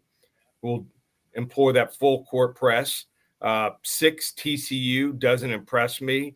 I like UConn, number 4. I think they're well-rounded, played a tough schedule. Kansas isn't the same team as last year. So we got a 1 seed, got Duke as a 5, and we got UConn as a 4. Moving on. We both love Miami's chances to go on a deep run if they can get by Drake. We're looking at a potential Sweet 16 matchup of the Canes, all right, and Houston, and we called this a month ago. We said this would be Houston's worst nightmare, but Lee, can Miami, down their starting center, get past a really good Drake team? So the news that I'm getting, can't say the source, pretty good, says that he's progressing. So if we get an 85-90% Omer, I think that they're in good shape. So I thought that Indiana, most overseeded team, an overseeded and underseeded team in the same region, really mystifies me. So how did Indiana get a 4? I know they finished second in the Big Ten, but they were 12-8. They were nothing. I think Miami's resume is much better. So I think Indiana might lose or is not going to cover against Kent State. I think that's way too many. I think if Omer's good to go, or at least 85-90%, I think they're in good shape. But the team to watch out for, number 2, Texas. They're going to have to face possibly a Texas A&M team that should have been probably a 5, and they put them as a 7. Last year, A&M didn't get in the tournament, and now the second round, if they get by Penn State, who was playing great basketball as a 10, they got to face a team that they wouldn't play anymore in football. The selection committee is not like A&M. Give me Texas. I think Texas as a number 2 seed gets through. All right, you got a couple of bets that you like in the Thursday, Friday opening games for us, Lee? So I do.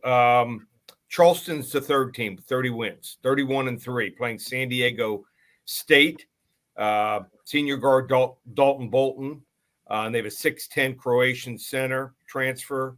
I think that they're going to be a tough out there, plus 5.5 points.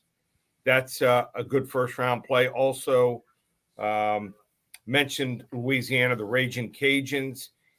Last one, let's look at NC State against Creighton. NC State, they can fill it up. They got 2 guards that can score. I like NC State to knock off Creighton. And I thought the committee did okay, decent job overall. The only problem was there's a couple regions like Greensboro, no ACC team. Closest team travel-wise is Kentucky, 5.5 hours away. So thought they should have put Mike Haynes, either Orlando or Greensboro. And if not, to send him to Albany, one fan put it really well. He said, Miami goes to Orlando, they bring 5,000 fans. They go to Greensboro, 1,500. Albany, $150. So if they win, they got to go to Kansas City. I didn't think that was fair to the Canes. Well, and also the Jayhawks fans not very happy. They could have had Des Moines and Kansas City as their two places if they had been in the Midwest region. Instead, they were sent out west. So I will say it's one of the few times in which the committee did not take ticket sales into account. Right. Okay. But David, let's say this. They still got Des Moines. They got one of the two sites. So okay. That's typical Kansas, elitist fans. Well, one seed though. They're supposed to get that. They're a 1 seed. That's how this game works. 17 Alabama wins. Alabama got, they get Birmingham the first round. They got to go to Louisville. It's not like it's in their backyard. By the way, is this going to be the year of all years for the SEC? Georgia went back-to-back in football. Right. The South Carolina women won last year, are undefeated this year, and heavily favored to win. And could Alabama win the men's basketball title? How about if Alabama plays Texas? That's my projected Final Four, final game. Do we call that an all-SEC final, or are we being obnoxious? Not yet. But all right. Yeah, Lee Sterling, Paramount Sports, ParamountSports.com, 800-400-9741. He's got picks every night. Hoops, hockey, even does UFC on the weekends, the whole deal. The madness is underway. That means Lee is hard at work. Lee, try to get some rest. Thanks so much. Yeah, $197, everything, every tournament game through April 3rd. Also give you our top play in NBA, hockey, XFL, where we're 7-2, and also UFC Saturday night pay-per-view, ParamountSports.com. Thanks, Lee. Enjoy the tournament. Thanks, guys. XFL picks. Man, that's hardcore right there. Just bet against Orlando. Well, that's true. That's true. What would you be, 3-4-0 if you just bet against Orlando? Miller and Moulton, the Florida Sports Network. Miller and Moulton here for the Clutch Vodka Play of the Day. Mark, remember Nick Charles, Fred Hickman, the CNN Play of the Day? Yeah, CNN did a nightly sports show. That was a while ago. Yes, it was. Just work with me. Everyone liked the pod, the Play of the Day. So how about we have the Clutch Vodka Play of the Day? Sounds good. Fun. Smooth. Like Clutch Vodka. Listen weekday mornings for the Clutch Vodka Play of the Day. That's Clutch with a K. Ladies and gentlemen, once again. Hi. Excuse me. Hey, the line starts back here. Ma'am, if your party's not here, you're going to have to go around again. If you had the opportunity to avoid all this, wouldn't you? Salt Live is the official transportation provider of the Miller and Moulton Morning Show, making your trip to and from the airport seamless and stress-free. Salt Live is supported with the help of local partners like the Bayfront Inn. Gather your family and friends and enjoy a leisurely day on the water with a pontoon or deck boat. If you prefer to explore the waterways without a motor, the Bayfront has canoes, standboards, and kayaks. At the end of your journey, enjoy lunch or dinner at the Bamboo Tropical Bar and Grill.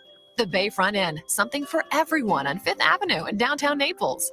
BayfrontInNaples.com. When you need a ride, book with Salt Live Transportation, 308-8686, or book on saltlivetransportation.com.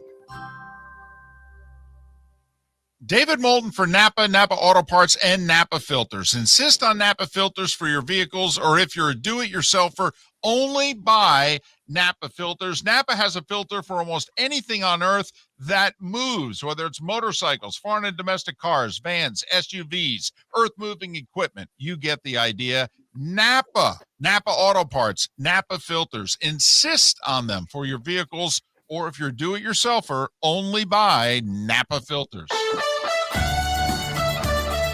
You are listening to Miller and Moulton on the Florida Sports Network.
the first time that ever happened with Lee.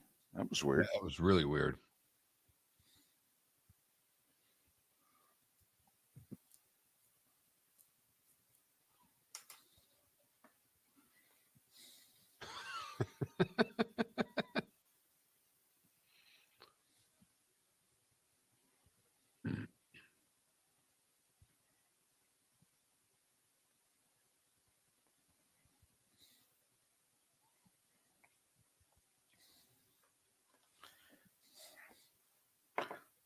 So Zuckerberg's going to lay off another 10,000 people. He just laid off 11,000. I don't know about you, but that seems like a lot of layoffs in a few weeks. Mm-hmm.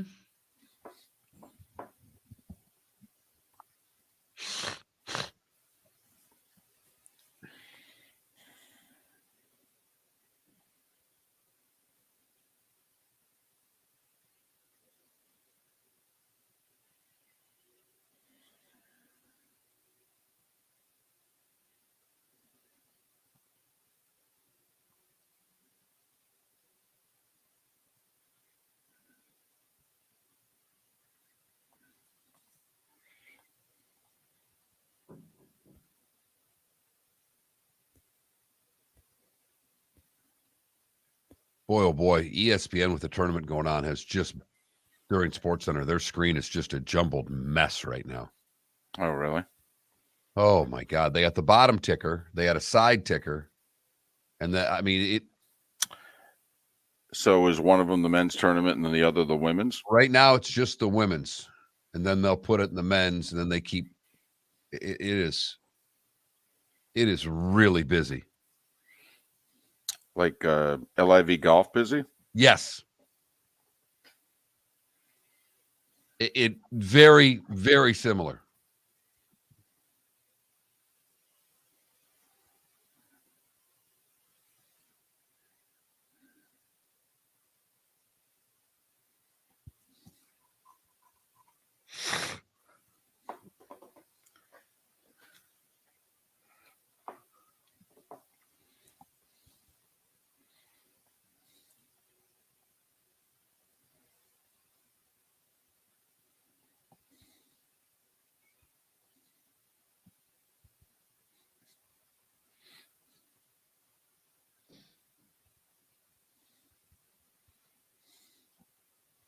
Mm-hmm.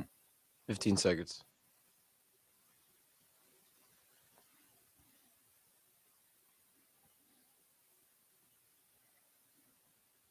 Here we go.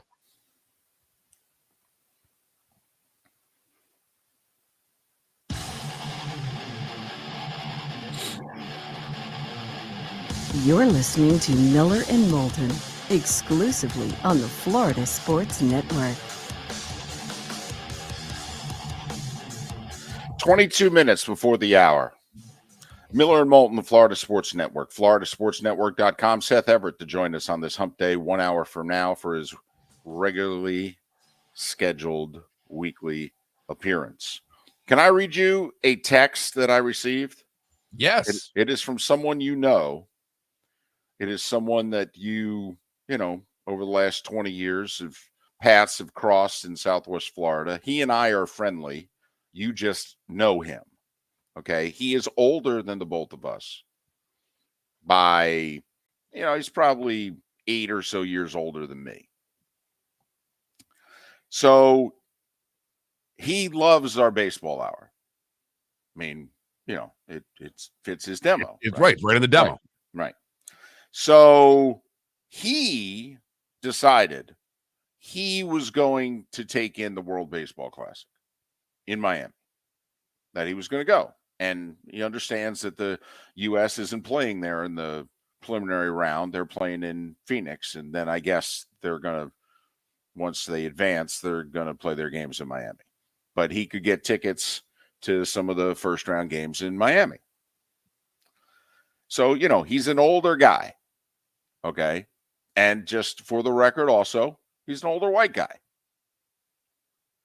He's a typical baseball fan. Old white guy.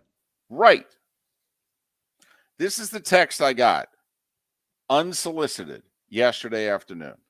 He had gone the day before.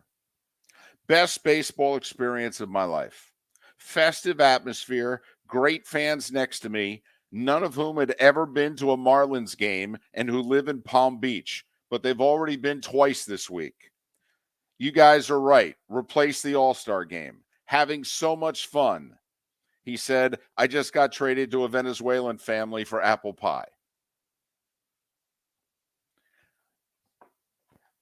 Now, this is the third unsolicited person who has reached out in the last week or so. First, with some of the World Baseball Classic teams and fan bases who were following them, who went to a spring training game or two. And now this is somebody who actually took in a couple of the World Baseball Classic games at, what is it, Marlins Park? What are they calling it? Lone Depot Park. There you go. So, best baseball experience of his life, he said. And it has not been a short life. And I will say, there are a few people wondering, is it time for Major League Baseball to, remember how they weren't allowing the garbage cans because people wanted to heckle the Astros for cheating? Right. Is it now time for Major League Baseball to just basically spend a year and allow us, as long as it's not a weapon and can be used as a weapon, is it time for, I don't know, let's just turn this into the Savannah Bananas. Let's just go for it. Well, what's been interesting of the highlights you see, whether it's the games that are in Asia or whether it's the games in Miami, particularly when you have either the Asian teams or the South American and Central American teams, how they celebrate. Yeah. And how nobody's annoyed from the other team when they give up a jack that the player is celebrating like he's a pro wrestler. That's been the thing. That's my takeaway from the World Baseball Classic. And I was lucky enough, and this is going back many years, to watch a world softball tournament when I was a kid. It was near my hometown, and my neighbor took me because we were big into men's fast pitch softball. And I remember watching a team from somewhere in the Caribbean islands, I don't even remember the country, that their fans, and there's like 20 fans, just did circles around the park the whole game, banging their drums, dancing and singing, paying no attention to the game whatsoever. And it was one of the best things I'd ever seen. And that's what you get with these, and they're selling out the park when these teams are playing. Or at least close to. I mean, they're putting good crowds in. More crowds than any Marlins game. Well, goes without saying. It's a pretty low bar. But how interesting is that, though? They live in, where was it? Boca, he said? Palm Beach. Palm Beach. Okay. Great fans next to me. They live in Palm Beach. They've been to 2 World Baseball Classic games this week, have never been to a Marlins game. Which, first off, let's talk about the market. You know, there are a few teams we get on for marketing. You may want to criticize the Marlins here. Or is it just the product? I don't know. But anyway, I'm just throwing it out there. That's all. Because, to me, until they play this sucker in July, it's not really real. It's cute. It's an exhibition. That's all it is. But maybe there's something we could take from this. And David Sampson on our show earlier in the week, we talked about that the talk was to try to do this every 4 years at the All-Star break, but there's not enough votes in baseball by the owners. And I didn't want to spend too much time on it. The only thing I would challenge him about is that vote was nearly 20 years ago. And I'm just wondering, would there be more votes now? I'll ask him next week. I'll say, hey, I got to go back. I got to follow up on this with you. Votes do change over time. In leagues, they vote no on something, and then all of a sudden, a generation later, it's a yes. I'm just wondering. I just want to say something really quick because I think it is more of the product with the Marlins, just because we have to remember that the Marlins used to play at a football stadium. And when the Marlins were in the World Series, they were selling out a football stadium. Listen, Felipe, find me a team that made the World Series that didn't sell out their games. Well- That's literally, and I'm not trying to be a jerk here, that's an asinine statement. Because if you can't sell out a World Series game, then you have no business even having a team. The Miami Marlins are a pathetically drawing team. They've never drawn. They drew when Dontrell Willis was pitching. That's when they got fans. That's it in their history. They've had good teams. They don't draw. They don't support that team. They never have, and they never will. And so they sold out a World Series game. Oh my gosh. Okay, and I get it. My next point is the new stadium, and I know you're going to say, obviously, it's a new stadium. You're going to sell out the first year, but the product was immediately bad, instantly bad, when it was supposed to be good. Well, they actually made a bunch of moves and spent a bunch of money hoping to christen the new stadium with a good team. And oh, by the way, they were hosting the All-Star game that year too. David Sampson talked about it. He goes, we went all in. We knew this was our opportunity.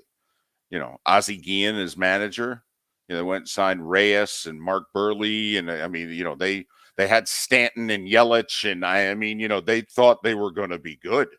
At the time, on paper, Yeah. they were a good-looking team. Absolutely. They look like a team that could maybe win 90 games and seriously contend for a playoff spot and what have you. They had one hit in their opening day. Exactly. Nationally televised, I think, against the Cardinals. Yeah, it's Adam Wainwright, mind you, but whatever. I think the Miami Marlins could pick up and move tomorrow and no one would care. But I think because their ratings, they don't get the television and radio ratings that the Rays do. No, to see that, and that to us, Felipe, that has always been the biggest concern, is that while the Rays have suffered at the gate, it's the TV and radio ratings have always said it's the location of the ballpark. There's actually quite a fan base here. All right. The radio and TV ratings for the Marlins do not scream there's a fan base here. It's just the ballpark or its location or, till they got a roof. That was the thing, Felipe. Remember, you were growing up there. It was, they need to get a dome because it rains at 4:00 every day and nobody thinks the game's going to be played and blah, blah, blah, blah, blah. Well, they got a retractable roof. But it's a better product, is what I'm saying, a better baseball product for the Rays, despite the fact that the Marlins actually have 2 World Series and the Rays have none. True. But outside of their infancy, because remember, the Marlins were huge their first handful of years. I mean, they were damn near selling out that football stadium when they were an expansion team. I mean, the Florida Marlins started off great in terms of fan support. And the teal, and it was before you were born, but you take a look at Marlins attendance, and then year 5, they spend a ton of money and they win the World Series. Take a look at Marlins attendance their first 5 years. It was outstanding. And then Huizenga gutted the team. And the fan base basically said, well, screw you. And they literally, for 25 years, have had trouble getting it back. Outside of the run at the end of 2003. And Mark and I weren't working together then, but in 2003, we would talk about it. He was still working in hockey, and I was doing the sports radio thing, and we would get together and have beers after games. All right. And, because he works in professional sports. So attendance, we paid attention to this sort of thing. And I said to him, I go, well, when Dontrell pitches, they do 12 to 15,000 more people. I go, and otherwise they're drawing flies. You could even go back to 2017 when Giancarlo Stanton had his MVP season. There was life. Like blooming. There was a little bit, and I think they won 89 games also. They had Yelich and they had Stanton and they had a pulse. Chill with 89 games. They won like 80 games. Okay. But yes, there was a pulse. People were showing up to games. They wanted to see this MVP caliber player, and we had an exciting roster on top of that. You look at the year before, Jose Fernandez, one of the most exciting pitchers in baseball. Every time he pitched, people came. Think about what we're documenting. We're documenting individuals. Stanton chasing 61 home runs. Jose Fernandez, Dontrell Willis. They're not coming out supporting the Marlins. Okay, number one. But number two, unlike the Rays, when people, you could argue the Marlins were actually outdrawing the Rays for many years. But the Rays, the television and radio ratings were 1 or 2 in the market. The Marlins radio and television ratings were bottom 3 in baseball. Do you think any of that has to do with the No. division they play? No, in? no. I'm just telling you. We've given this 30 years now. We've had the ballpark in Fort Lauderdale. We've had it in Miami. We've had it with roofs, without roofs. Okay. It's 30 years. Okay. I think that's enough documentation. This decade, they finished in attendance in their league 15th out of 16th, 15th out of 16th, 15th out of 16th, 14th out of 16th, 15th, 16th, 16th, 16th, 16th, 16th, 12th out of 16th in 2012, their first year in Marlins Park. And then 15 out of 15 because there was a shift and we got away with they've been last every year. Last in attendance this entire century. It's bad. It's awful. So don't tell me because they sold out a game in the World Series that there's not a fan base there. There's Right. no fan base for this team. Right. Like it's strange as it sounds. Okay. Even though the Rays until 2008 were not doing well, their radio and TV numbers were good. There were people going, all right, they actually have a fan base, which is remarkable because they've never even had a winning season. But take a look at their radio and TV numbers. People actually watch this team. They pay attention to this team. And I get it. It's Miami. It's a different market. And they only want a winner. But even when they've won, people don't come out until the last part of the season because it's a long year and they're not interested. I would love to see the Marlins do what my Tigers did in 84. I mean, not that to ask for that kind of a start, but to get off to it'd be great. 15-4 start. Where 15-5, 20 games in, you're 10 games over 500. Now, all right, let's go. And there's a buzz and you're in first place and you can get some momentum that way. That I would like to see if they could sustain it for a whole year, but they would need a terrific start to do that because they're not on the radar right now in Miami. They need to be good. And they do have a pitcher once every 5 days who's worth paying money for. I mean, they have, could argue he's the best young pitcher in the game.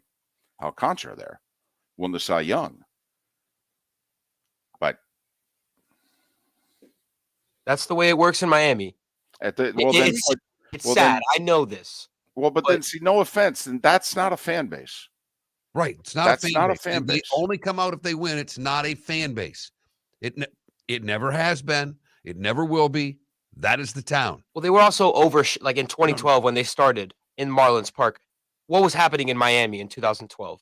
The big three existed.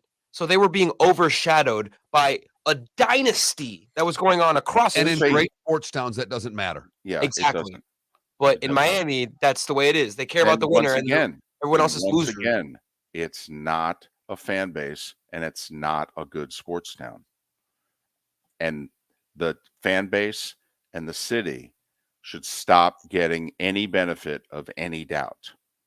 If you have to be really, really good for us to go to the game, well, it's hard to be really, really good every minute of every day. Everybody's trying for the same thing, and yet some teams manage to keep their fan bases even when the team is down. That doesn't happen in Miami. It's just not a good sports town. It's a great event town. It's a great town, but that doesn't make it a great sports town. I will say this. It's going to be really hard to get a Dolphins ticket this year. I tried getting good seats. They're gone. Getting seats this year. Dolphins have a great home schedule and an exciting potential product. The Dolphins ticket, going to be a harder ticket than a Heat playoff ticket. Miller and Moulton, Florida Sports Network. Ladies and gentlemen, once again. Yeah. Hi. Excuse me. Hey, the line starts back here. Ma'am, if your party's not here, you're going to have to go around again.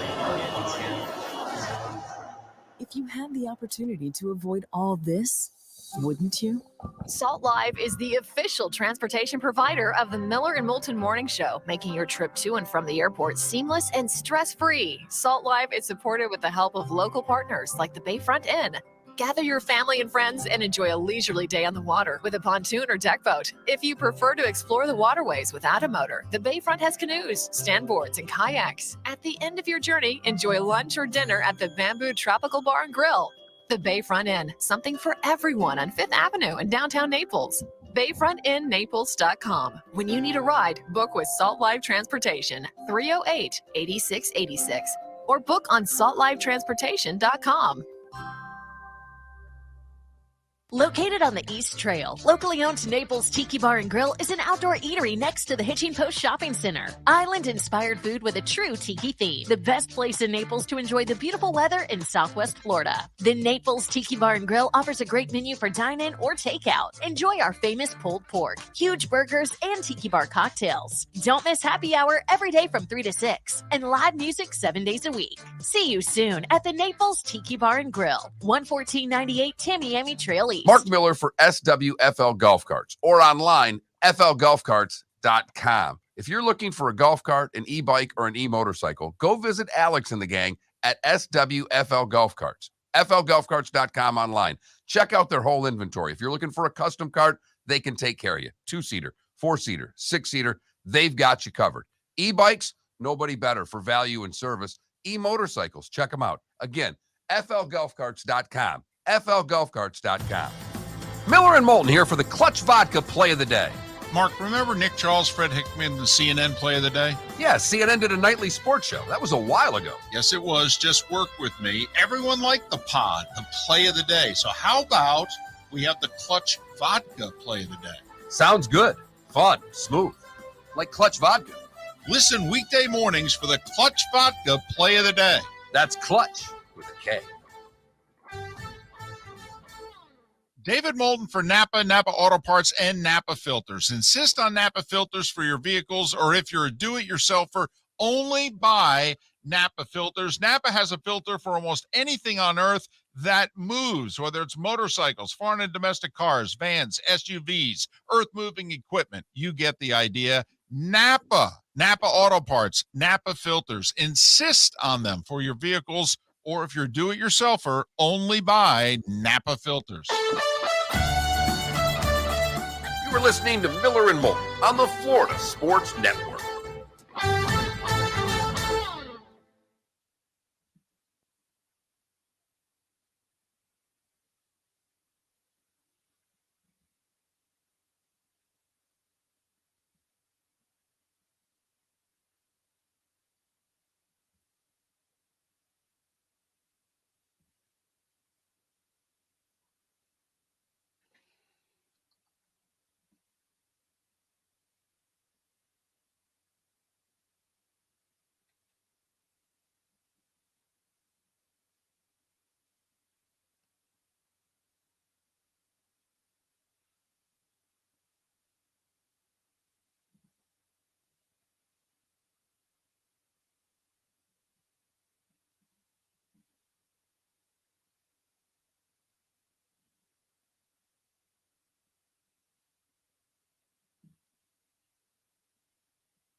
Well, that's another thing, and I know I keep making excuses for them, but they're one of the youngest franchises in baseball, and they've only made the playoffs twice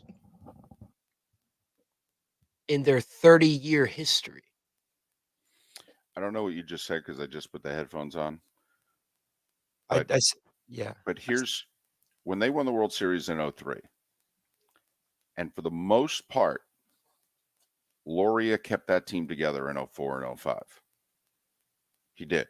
There were a couple of guys like Pudge was a one-year thing, but they tried really hard to keep that team together, and they kept their young pitching together, Beckett and Penny and all that. They had winning seasons in 2004 and 2005. Not much. They won like 83 games, I think, each season. But they played meaningful baseball in September, both years, competing for wild cards. After winning the World Series in 2003, in 2004, they had the fourth worst attendance in baseball. And in 2005, they had the fifth worst. That's with a winning team coming off winning the World Series. At that moment, you could have moved the franchise. It's just a lack of consistency with the Marlins. No, it's the market. It's the fan base. It sucks. The Heat have had to produce 25 tremendous years. And even then, when they had a little bit of lull in like 02, 03, member, all the empty seats. See, Felipe, you were just born. They had to change the color of the seats. Remember, they were yellow, and it was real easy to tell that the seats were empty. That's why the seat color got changed. Yeah, they blended it. There's red and yellow.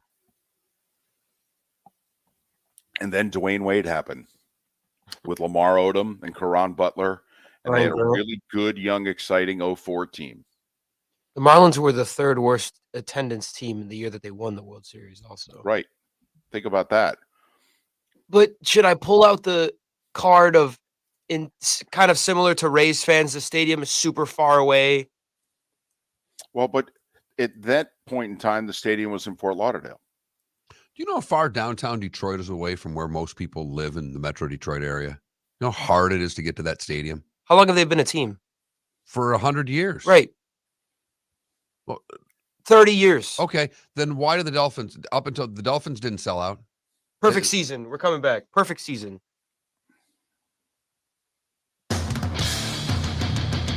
Nothing but excuses.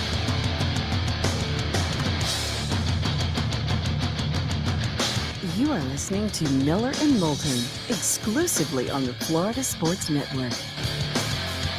And now, here's Mark Miller and David Moulton. It is the third and final hour of Miller and Moulton on this hump day in Lake City and surrounding areas, Tampa, St. Pete, Port Charlotte to Venice. Halfway home, for those of you who listen to the 239, as the bonus hour is a mere 60 minutes away. Seth Everett will join us in about 35 minutes' time for his weekly visit. In honor of Aaron Rodgers, this show has a theme. Now, we haven't always stuck to the theme, but the show has a theme. What is your sports wish list? Right. Aaron apparently gave the Jets his. Does that make Joe Douglas Santa, by the way? Who you got to admit, okay, you put a little gray beard on him. He could fill out that costume. Have you seen Joe Douglas? Little short, but let me tell you, he could be Santa in the mall. Don't kid yourself. He could show up at a school, pull it off. Got a big round face. Joe Douglas actually make a good Santa. I digress. Is he or is Johnson?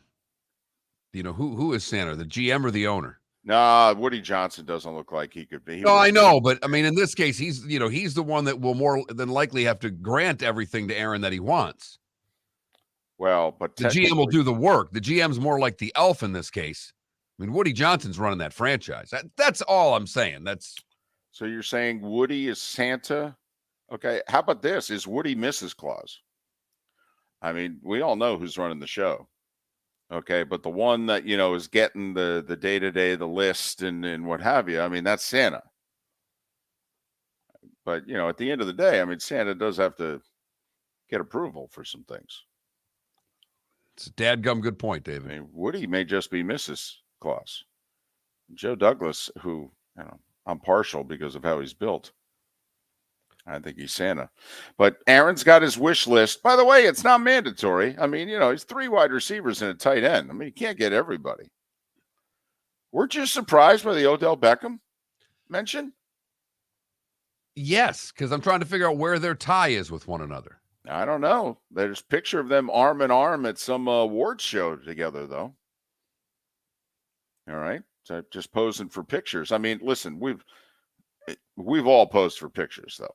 I mean, that's why, just if I could sidebar here for a second, there's an embarrassing photo every politician has in which all of a sudden they're posing for a picture with somebody and that person goes and ends up doing something bad.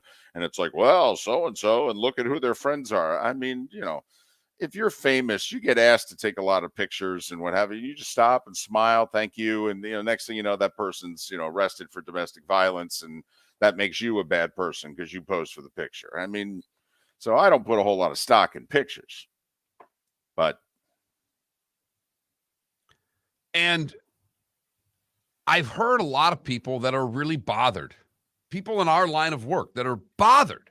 Right. About Aaron Rodgers giving a wish list to Douglas and Woody Johnson and in the whole meeting there with the coaches. Right. So let me get this straight. You're a superstar quarterback. Right. You have a gigantic ego, which we already knew this going in.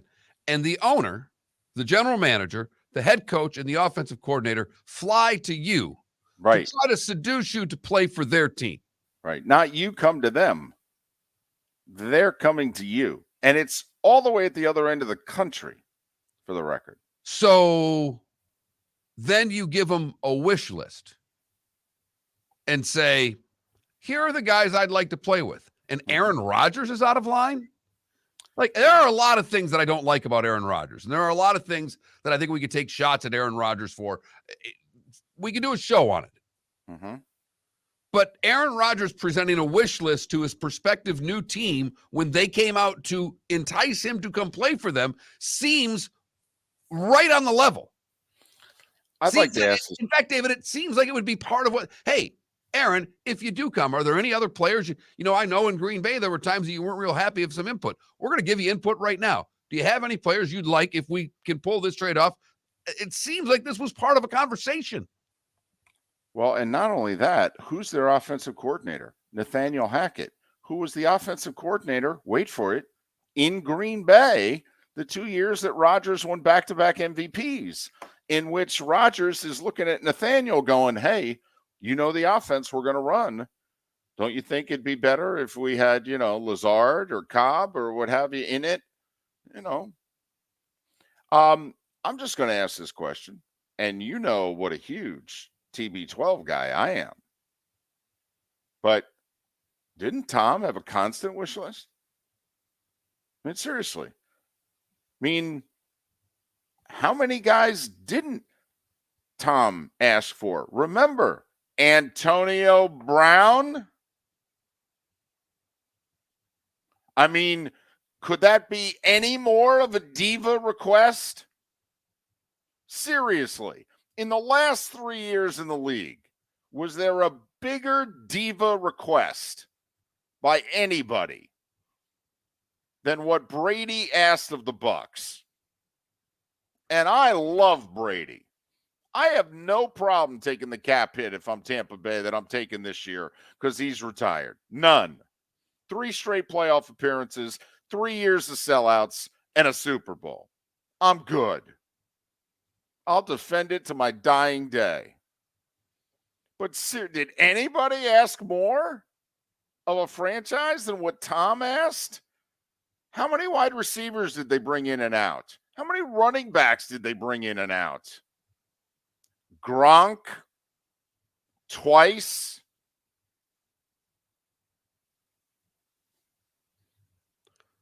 So I just don't get I get the animosity towards Aaron Rodgers. He's annoyed everybody. So it's an easy target. It's an easy column to write. It's an easy take to take on a sports talk show and say, oh, wish list. He doesn't deserve a wish list. They interviewed him. Here's the funny thing. In NFL player circles, here's how they look at it.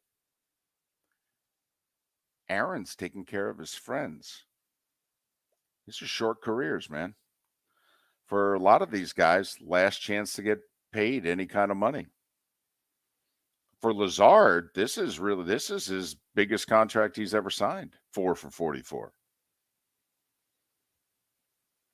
In amongst the player world in the NFL, they're like, hey, look at that. Franchise quarterback's not just taking care of himself, taking care of his friends. Good for him. That's a good guy. That's a stand-up guy. I'm telling you, in the player world, that's how they're looking at it. Because remember, these are all veterans. What happens to veteran players in the NFL? They get cut. They get their non-guaranteed years enforced, or they get forced to take major pay cuts. What's going on right now? Release and restructure. That's where we're at right now. And what's Rodgers doing? He's saying, hey, you want me to be happy? Well, I don't know what to tell you. I got a Tuesday night card game with Randall and Mercedes, and, I kind of like to continue it. I'll even invite a couple of you guys to it. We need some new marks.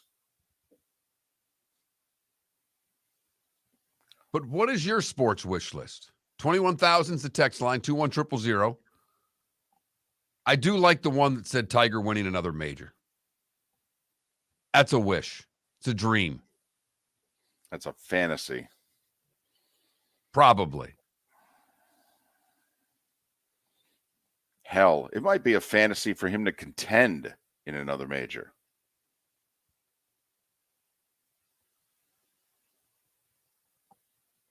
We shall see. We Hey. shall see, but I think the odds are that you're right.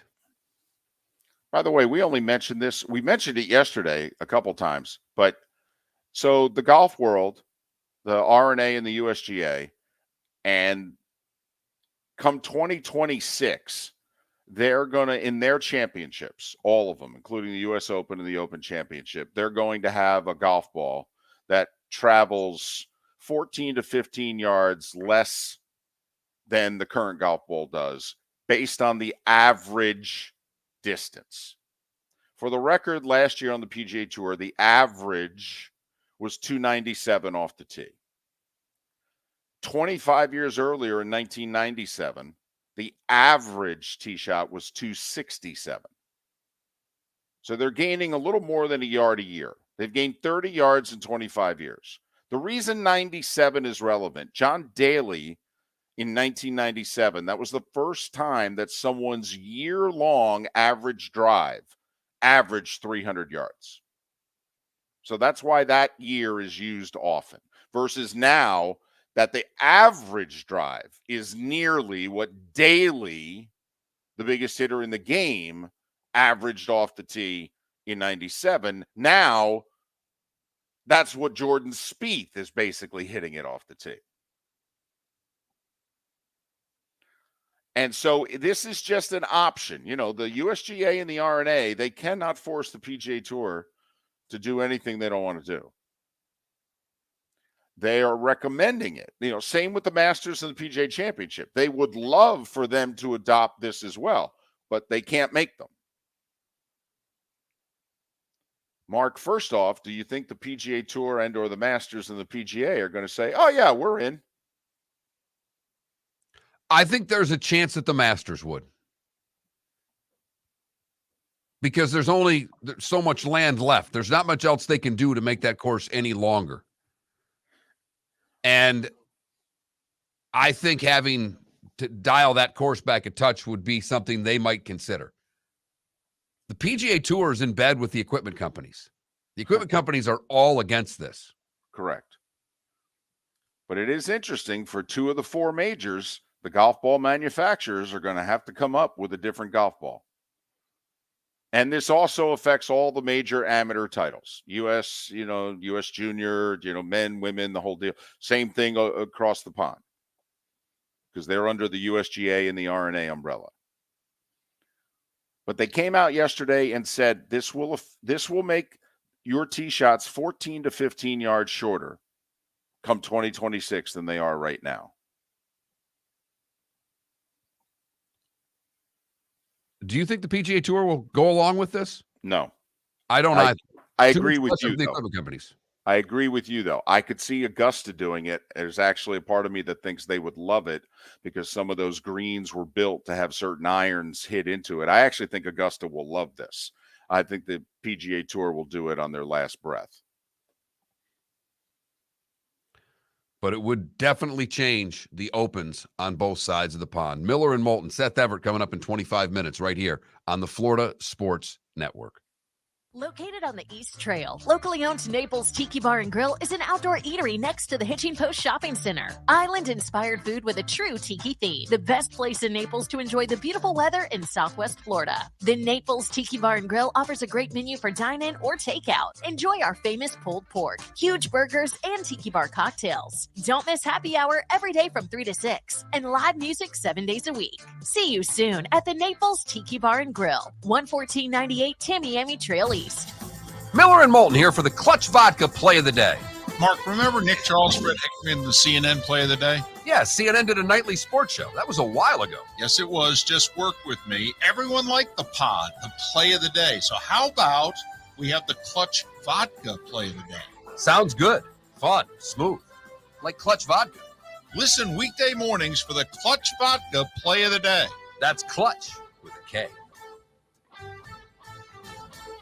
David Moulton for Napa, Napa Auto Parts, and Napa Filters. Insist on Napa filters for your vehicles, or if you're a do-it-yourselfer, only buy Napa filters. Napa has a filter for almost anything on earth that moves, whether it's motorcycles, foreign and domestic cars, vans, SUVs, earth-moving equipment. You get the idea. Napa Auto Parts, Napa filters. Insist on them for your vehicles, or if you're a do-it-yourselfer, only buy Napa filters. Mark Miller for SWFL Golf Carts, or online, flgolfcarts.com. If you're looking for a golf cart, an e-bike, or an e-motorcycle, go visit Alex and the gang at SWFL Golf Carts. flgolfcarts.com online. Check out their whole inventory. If you're looking for a custom cart, they can take care of you. 2-seater, 4-seater, 6-seater, they've got you covered.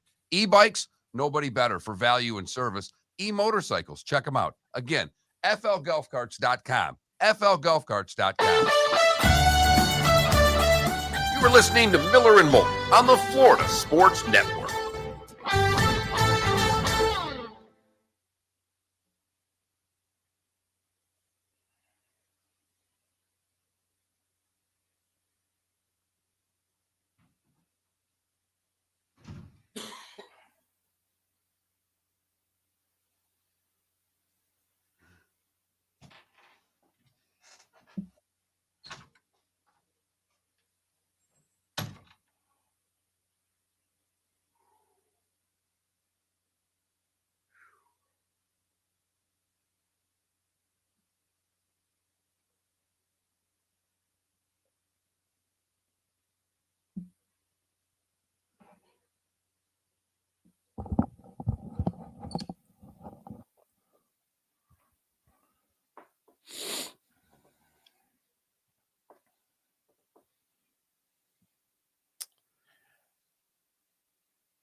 Canada Relief, I watched 15 to 20 minutes of the Oscars. I watched the monologue, and I watched Emily Blunt and Rock come out and do the animation Oscar.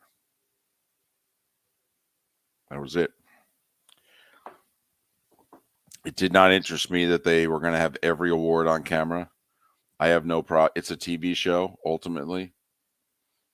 And I understand that they're very impressed and think that all Oscars should be given away publicly, and as opposed to the 8 to 10 that were given away behind the scenes. But I don't know what to tell you. I'm not interested in half the awards that are announced. I want stories. I want pretty people. I want the major awards.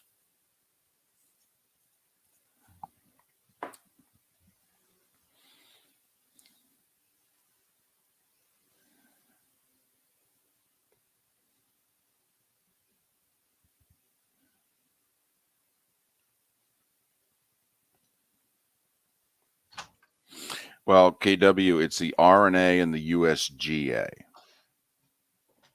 All right. So this is basically for the pros. It's 2 tournaments a year, the US Open and the British. They're not doing it till 2026.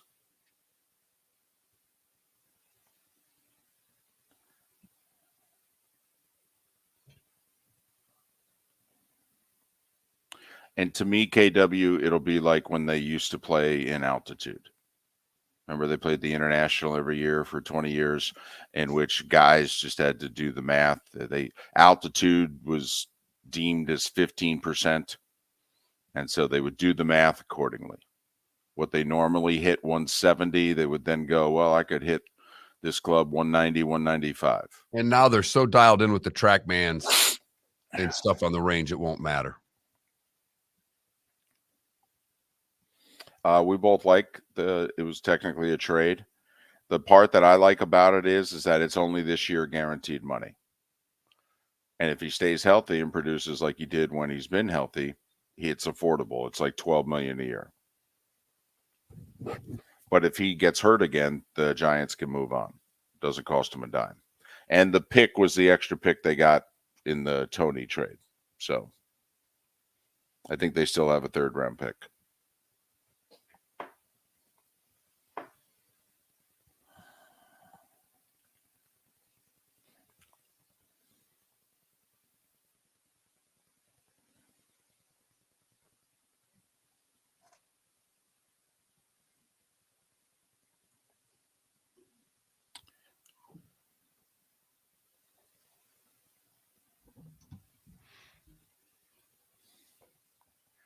I'm actually hoping the Giants sign Odell.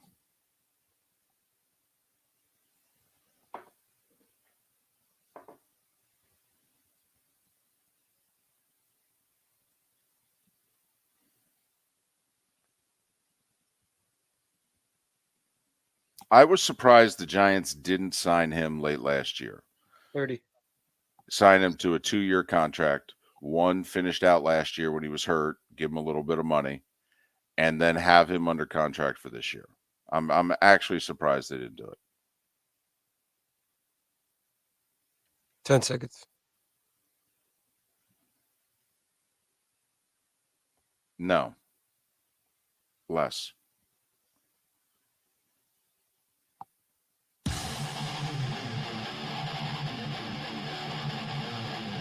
You're listening to Miller and Moulton, exclusively on the Florida Sports Network. 21 minutes past the hour, Hump Day edition, Miller and Moulton, Florida Sports Network, floridasportsnetwork.com. Seth Everett in a little more than 15 minutes' time.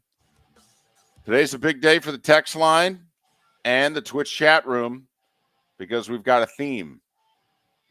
In honor of Aaron Rodgers' wish list to the Jets, and Mark, you made a very good point. Aaron, welcome to the New York metropolitan area. You know all that stuff that you did behind the scenes with the Packers that stayed behind the scenes? Right. Gave the Jets a wish list, and you know where it ended up? Back page of the New York Post. Welcome to the New York metropolitan area there, big fella. This is what it's going to be like. But he gave him a wish list, and the Jets signed one of the 4 guys on it yesterday. Alan Lazard, 4 for 44. Now, we can't give you any money with your wish list, but, you know, we can talk about it. What's your sports wish list? Well, what do you want? What do you need? 21,000 is our text line.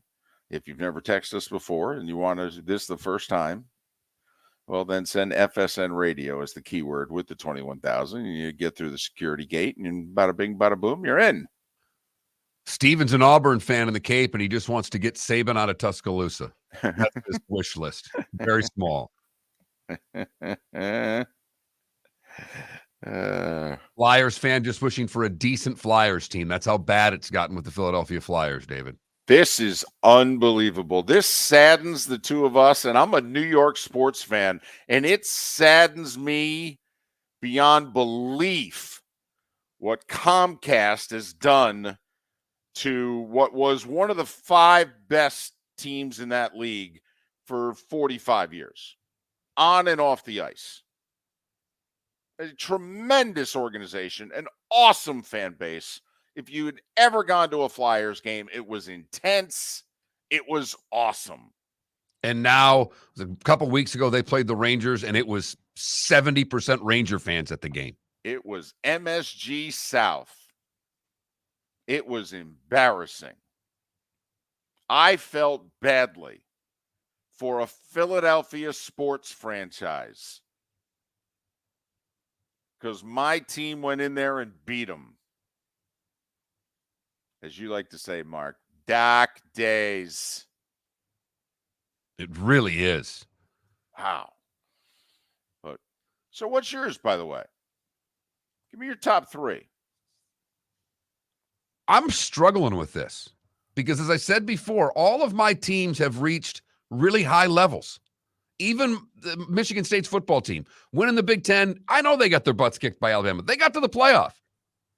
That was, I never thought that would happen. 2015. You know, they won a national title in hoop, 2 in my lifetime. I'm a little surprised. That that's not on your list, though. I'm a little surprised that one of your 3 is not. I'd like for Izzo to get one more before he goes, because you have to admit, you know, he went to those 2 Final Fours back to back, won it the second time. He's been back like 4 or 5 times. Okay. And obviously has not won that second title. For all the success that he and they have had in the last 22 years, they have not cut the nets down. The Tigers being a champion would be higher than Sparty getting another basketball title to me.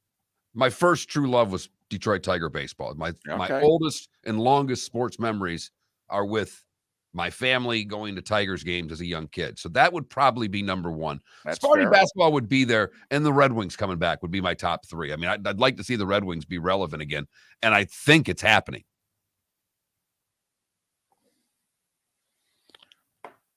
I would go Rangers win a cup, Mets win a World Series. And I don't know about third. It really would be the Knicks. I mean, at least the Mets and Rangers have given me one. They just gave them to me in my 20s. And now, as I'm 57, it's like, can we one more? A little something for the effort. Hello. But I was 7 when the Knicks won. I have no memories of, Walton, Earl Monroe, and what have you. So I'd probably put that third. So what is your wish list in the sports world? A couple of Dolphins fans said Tua not having another injury. One just for a Dolphins playoff win. Mine. That was going to be mine, by the way. Tua staying healthy. And then I was going to say the Hurricanes winning a national championship. But see, and like one is a very small ask, guys. Right. I'll admit. A player staying healthy is a very small ask. I love the fact that you're willing to let the chips fly. Well, because if he stays healthy, they're a Super Bowl team. Oh, please. It's sports. There's no guarantees. If he stays healthy, just really quickly, and we are hoping very much for Tua to stay healthy. Oh, yes. Realistically, with Aaron Rodgers now a Jet, Tua is the what best quarterback in the AFC? Could have an MVP type season. God, it's a simple question, and he totally ignored it. At the season, probably one, because he'll be he's better than Mahomes. Then what you're telling me is he's better than Mahomes. No, I said, where does he rank as an AFC quarterback? It was a simple damn question. I thought you said division. No. Oh. So one, you don't listen to the question, and two, you don't answer the question that's asked. Okay, well, if he's hoisting you think he's the best quarterback right now going into the year? You just said he's the best quarterback in the AFC. No, Felipe, turn your microphone off. By the end of the year, if he's hosting up an MVP trophy, then he's the best quarterback. Well, it's not true. I mean, that's like Jalen Hurts was in the Super Bowl. Is he the best quarterback in the NFC? No, Aaron Rodgers was. I digress. Yes, you do. But, very quickly. I mean, like, if you had a Dolphins ask, I would expect it to be to win the Super Bowl. I mean, I'm not trying to rub it in here, but it's been 50 years since you won it. We're coming up on 40 since you were in it. I mean, that's why for you, Felipe, and for that gentleman who sent in the text, you're just wishing for your quarterback to be healthy. I got to admit, wish for more. Bunch of Bears fans chiming in. One said, I wish Fields become a franchise quarterback, but my dreams never come true, so that won't happen. One wants the McCaskies need to sell the Bears, and another Bears fan is wish they would make a run with all the talent they're getting. Well, they haven't gotten it yet. They've got to draft it, and they've got to be right. That's a tall order. Think about that. Nobody asked to go to or win the Super Bowl. Think about the simple things, okay? Basically, the one guy, could Justin Fields just be the answer? That's all I'm rooting for. Can he just be the answer? And I'll let the chips fall where they may if he is. Right. By the way, do you know who was last in the NFL in scoring defense last year?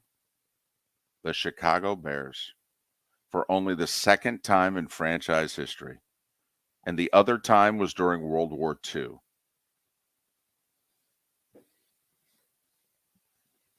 Just throw that out there. Canes fan says, bring back the U and the 305.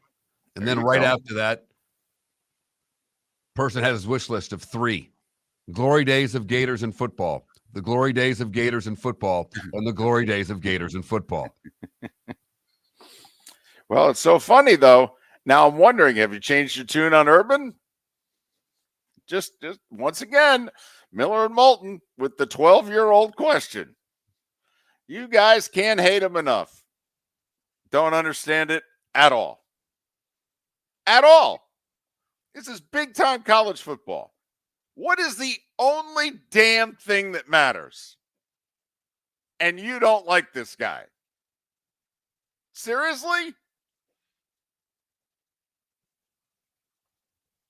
One of the greatest mysteries that Miller and Moulton have is the absolute contempt and disgust that Gator Nation has for Urban Meyer.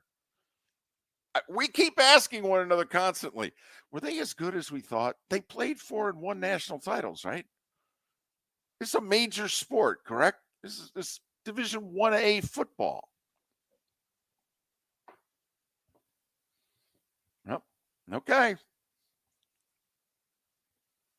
So your wish list. Yeah. That's what we're talking today, having a little fun. Aaron had his. You can have yours.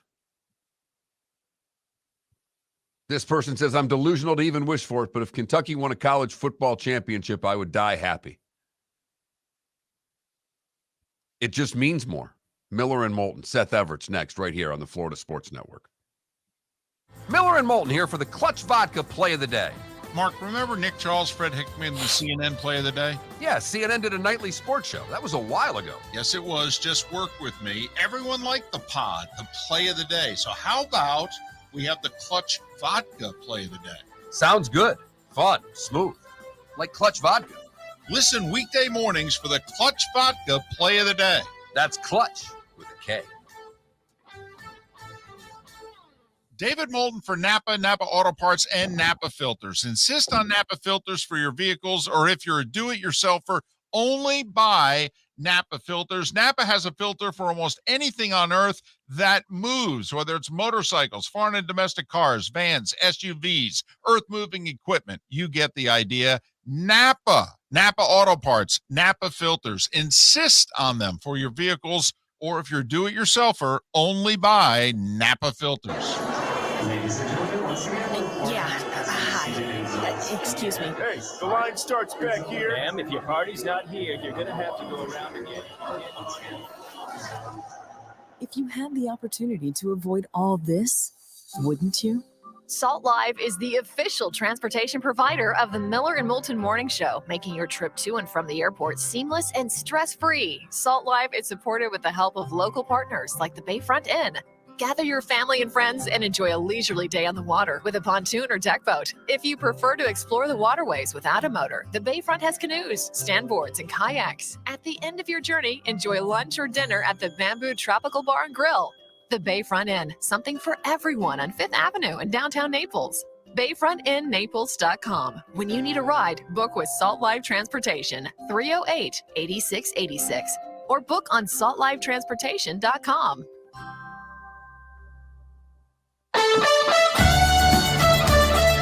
You are listening to Miller and Moulton on the Florida Sports Network.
Fascinating stat here for you, David. Did we send Seth a link? No. Fascinating little basketball stat for you. Hi, Seth. Ken Pomeroy just put this out yesterday. I just saw it. There have been 36 teams to enter the tournament as a 1 or 2 seed that weren't ranked in the preseason AP poll. They have combined for 0 Final Fours, averaging fewer than 2 wins per tournament. Purdue and Marquette qualify for that this year.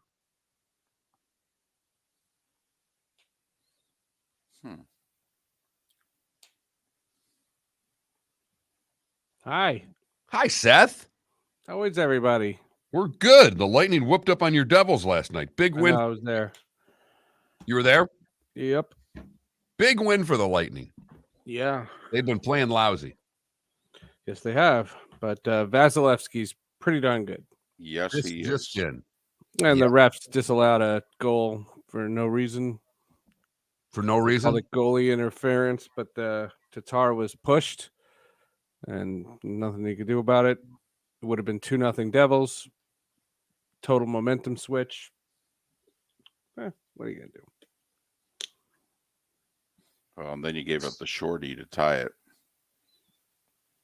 Right, but if it's 2-1 at that point, the whole shape of the game is different.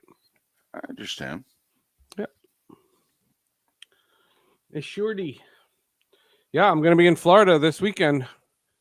Panthers Saturday and Lightning Sunday. Look at you. It's going to be fun.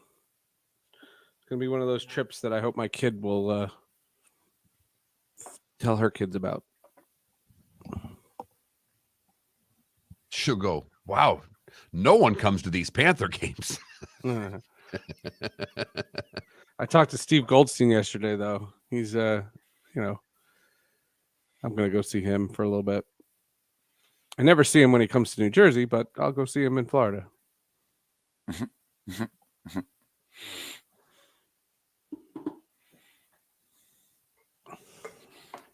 I'm looking forward to it. You should just bring Chico over to the visitors booth in Jersey, okay, and let Chico entertain Goldie. Yeah. Chico in my family is known as the guy who accidentally, pre-COVID, spit in my daughter Marnie's cupcake. He accidentally did. He was the guy who spit in Marnie's cupcake. And so anytime they honor him at the arena, she'll say, hey, that's the guy who spit in my cupcake. It's good to have a legacy. Always nice to be remembered. Always nice to be remembered. Former Colorado Rockies goalie and cupcake spitter. It's funny, people forget he was co-number 1 with Billy Smith. Yep, of course. They couldn't decide. Yep, with the they kept losing, and then they'd lose in the playoffs, and they finally decided, you know what, we're going to go with Smith. Yep, seemed to work out okay. Here we go.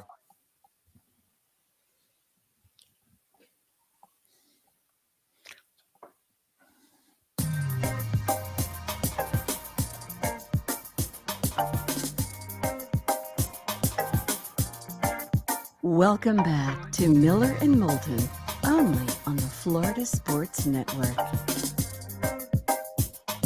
22 minutes before the hour, Miller and Moulton, Florida Sports Network, floridasportsnetwork.com. The bonus hour awaits for the 239 at the top of the hour. Otherwise, last segment of the day in Lake City, Tampa, St. Pete, Port Charlotte, and Venice. Seth Everett joins us this day and time every week. He of the 3 terrific podcasts, all very different. Sports with Friends, Hall of Justice, Tech Stream. Follow him on Twitter at Seth_Everett. Hey, we've got a theme today. You got to play along. Okay. I know how much you hate this. Tough.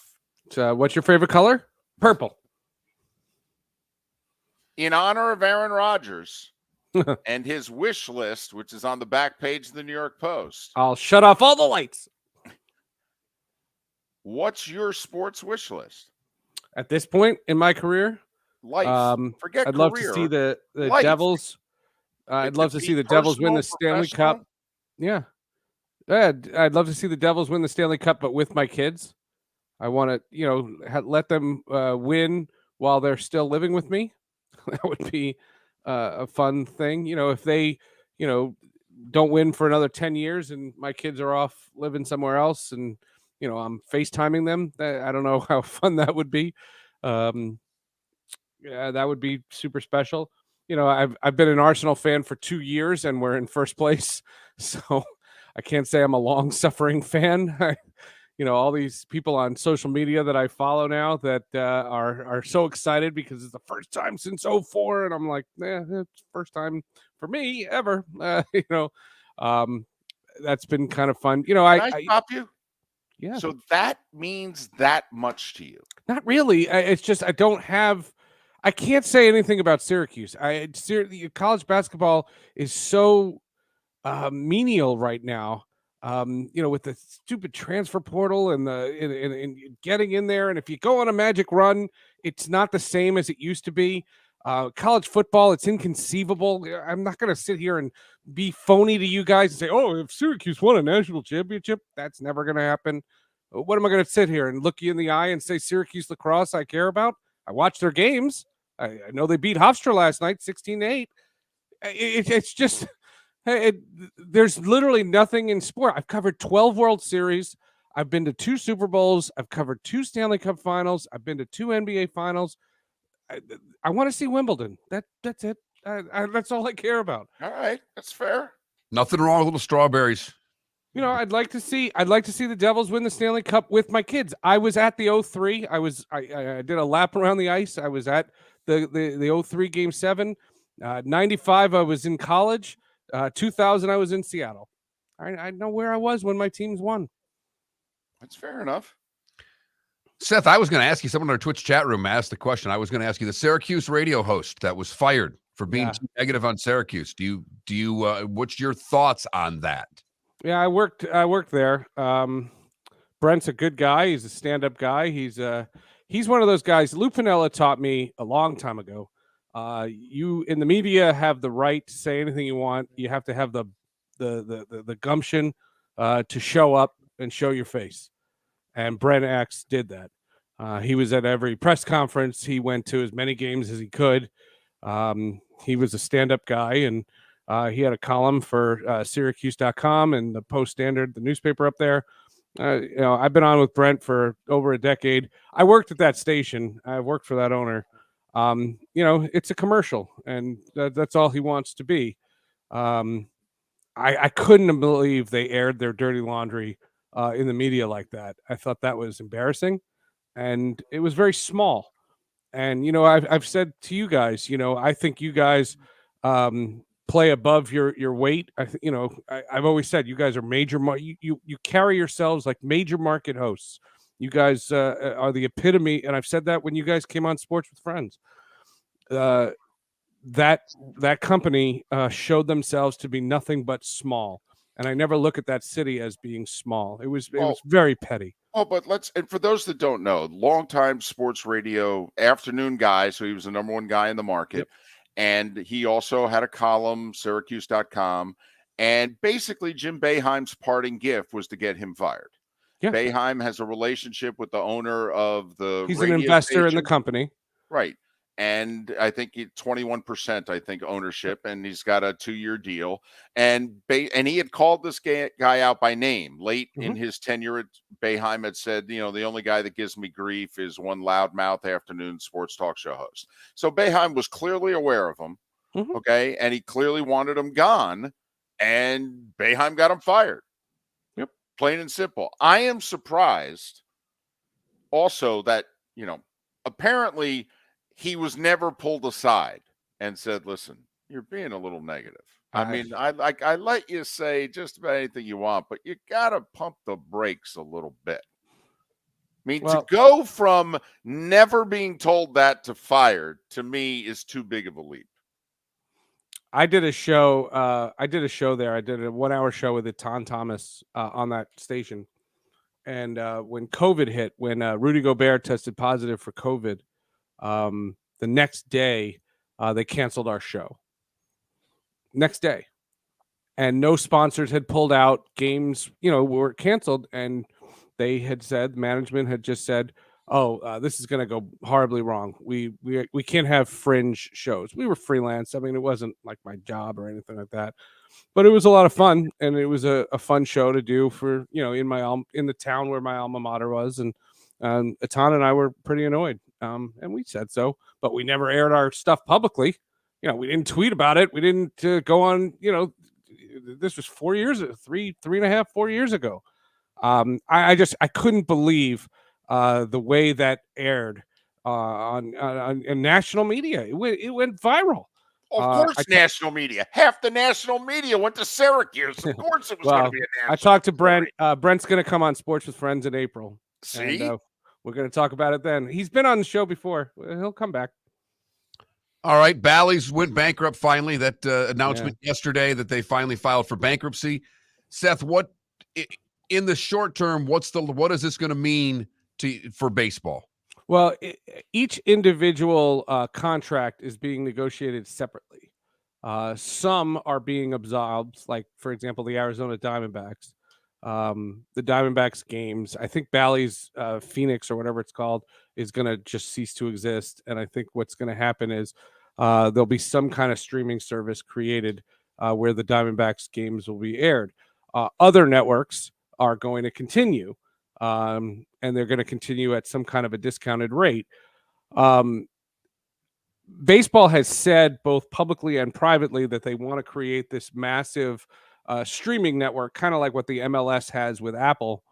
The problem is the networks that aren't bankrupt, the SNYs, the Yes, the Nessens, the Mid-Atlantic Sports Network in DC, they don't want to do any of that.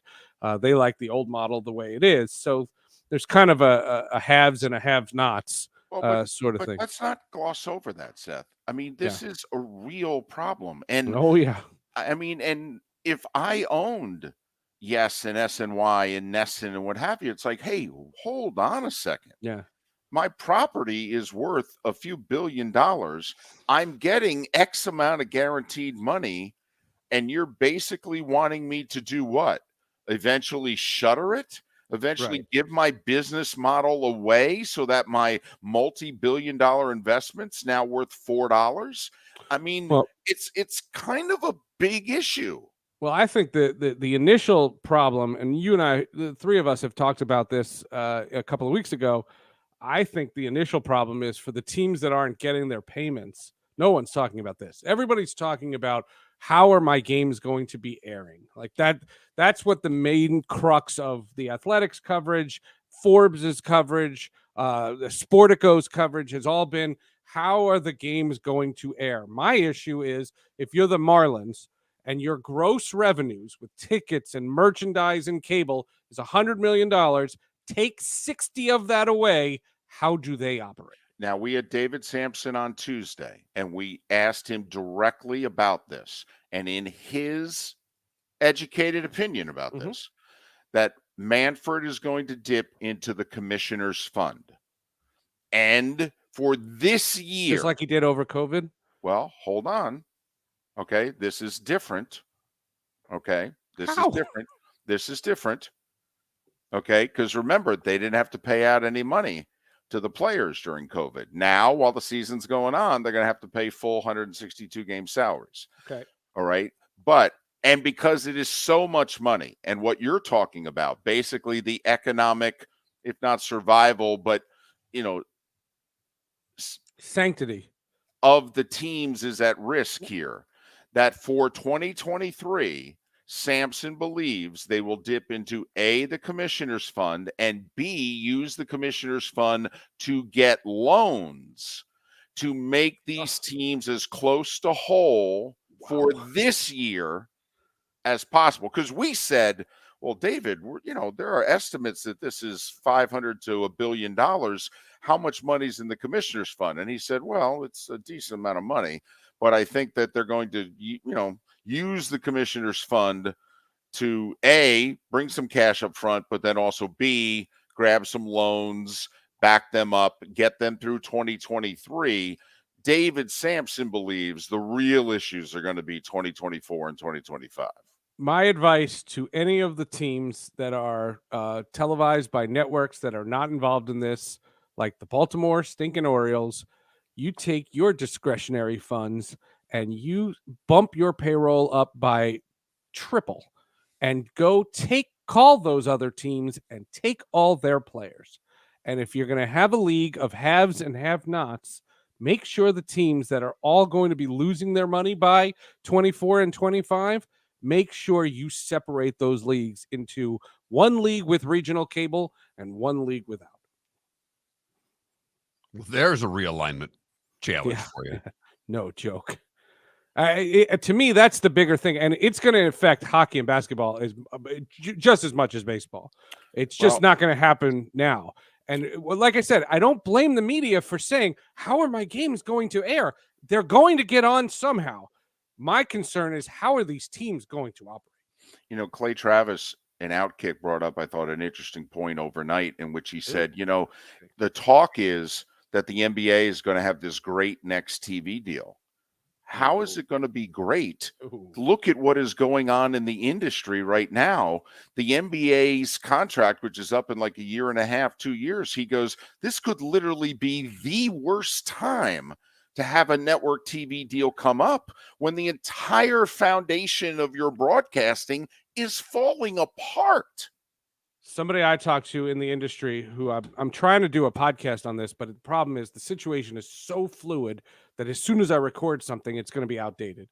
And so I'm talking to people left and right about this, and the NBA situation is probably going to include the RSNs. So what Rob Manfred wants in his fantasy land, his fantasy national television deal, I think that the NBA is going to get. And don't you think it's hysterical that suddenly now there are rumors that Adam Silver wants to go to Disney? Right. He's going to be... Isn't that timing just perfect? Yeah. So let me get this straight. He's going to negotiate the new TV deal with Disney. And then he's going to switch sides. And then he's going to then run the company that he did. Yeah. Mm-hmm. I had read that hockey seems to be maybe not the best positioned, but because of what they're doing with ESPN Plus and that they've already had all these games that are non-markets, it wouldn't be hard to flip the switch that ESPN Plus carries in-market games as well. Do you think that there's any validity to that?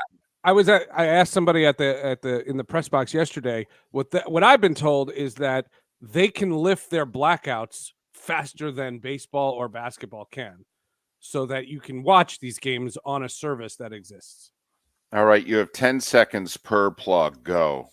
Alex Allred wrote a great book, When Women Stood, about the history of women in sports. It's fantastic for Women's History Month. That's Sports with Friends. Hall of Justice comes back next week with a review of Shazam. And TechStream is about the banks and how crypto is connected to the bank collapse and how every story about crypto is bad. Every story about crypto is bad? Oh, since I started TechStream, every story about crypto sucks. Why anybody would put a penny into crypto is beyond me. He's Seth Everett, Sports with Friends, Hall of Justice, and TechStream. Follow him on Twitter at Seth_Everett. I'll leave you with this. You need to bring on TechStream Orlando Alcigari, who every day is telling people you need to put more and more money into crypto. I'm just saying. It would be fascinating. Crack kills. Seth Everett joining us here on Miller and Moulton. The bonus hour's next. David Moulton for Napa Auto Parts, and Napa Filters. Insist on Napa Filters for your vehicles, or if you're a do-it-yourself, only buy Napa Filters. Napa has a filter for almost anything on earth that moves, whether it's motorcycles, foreign and domestic cars, vans, SUVs, earth-moving equipment. You get the idea. Napa Auto Parts, Napa Filters. Insist on them for your vehicles, or if you're do-it-yourselfer, only buy Napa Filters. Located on the East Trail, locally owned Naples Tiki Bar and Grill is an outdoor eatery next to the Hitching Post Shopping Center. Island-inspired food with a true tiki theme. The best place in Naples to enjoy the beautiful weather in Southwest Florida. The Naples Tiki Bar and Grill offers a great menu for dine-in or takeout. Enjoy our famous pulled pork, huge burgers, and tiki bar cocktails. Don't miss happy hour every day from 3 to 6 and live music 7 days a week. See you soon at the Naples Tiki Bar and Grill, 11498 Tamiami Trail East. Ladies and gentlemen, once again. Yeah. Hi. Excuse me. Hey, the line starts back here. Ma'am, if your party's not here, you're going to have to go around again. If you had the opportunity to avoid all this, wouldn't you? Salt Live is the official transportation provider of the Miller and Moulton Morning Show, making your trip to and from the airport seamless and stress-free. Salt Live is supported with the help of local partners like the Bayfront Inn. Gather your family and friends and enjoy a leisurely day on the water with a pontoon or deck boat. If you prefer to explore the waterways without a motor, the Bayfront has canoes, standboards, and kayaks. At the end of your journey, enjoy lunch or dinner at the Bamboo Tropical Bar and Grill. The Bayfront Inn, something for everyone on 5th Avenue in downtown Naples. BayfrontInNaples.com. When you need a ride, book with Salt Live Transportation, 308-8686, or book on saltlivetransportation.com. Mark Miller for SWFL Golf Carts, or online, flgolfcarts.com. If you're looking for a golf cart, an e-bike, or an e-motorcycle, go visit Alex and the gang at SWFL Golf Carts. flgolfcarts.com online. Check out their whole inventory. If you're looking for a custom cart, they can take care of you. 2-seater, 4-seater, 6-seater, they've got you covered. E-bikes, nobody better for value and service. E-motorcycles, check them out. Again, flgolfcarts.com. flgolfcarts.com. David Moulton for Napa Auto Parts, and Napa Filters. Insist on Napa filters for your vehicles, or if you're a do-it-yourselfer, only buy Napa filters. Napa has a filter for almost anything on earth that moves, whether it's motorcycles, foreign and domestic cars, vans, SUVs, earth-moving equipment. You get the idea. Napa Auto Parts, Napa filters. Insist on them for your vehicles, or if you're do-it-yourselfer, only buy Napa filters. You are listening to Miller and Moulton on the Florida Sports Network.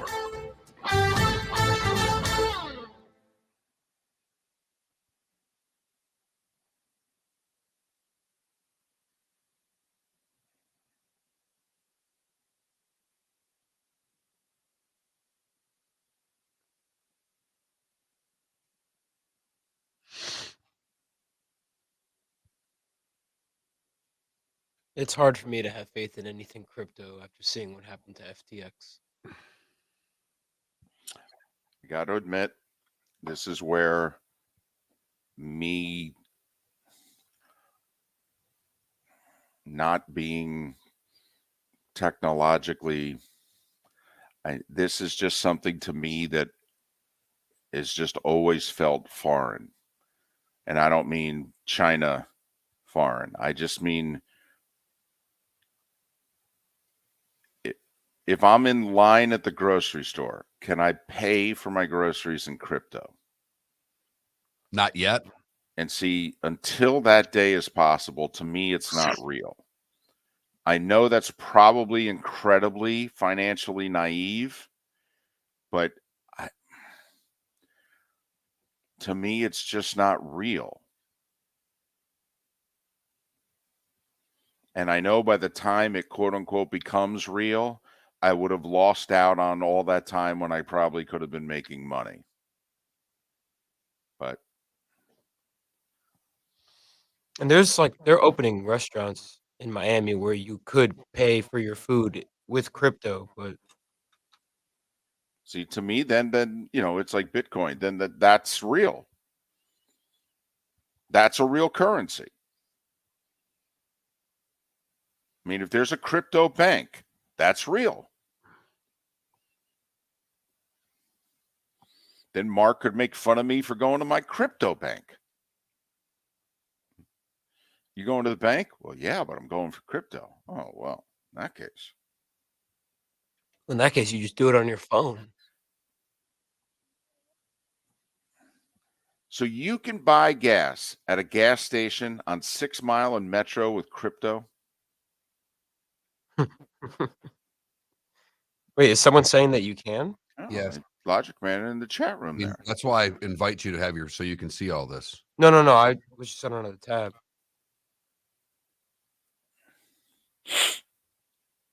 So educate me. Is this like a credit card? I mean, honestly, what is it that's in your hand that's crypto? I don't know. I'm sorry. That probably sounds staggeringly ignorant. I'm sorry. I don't know.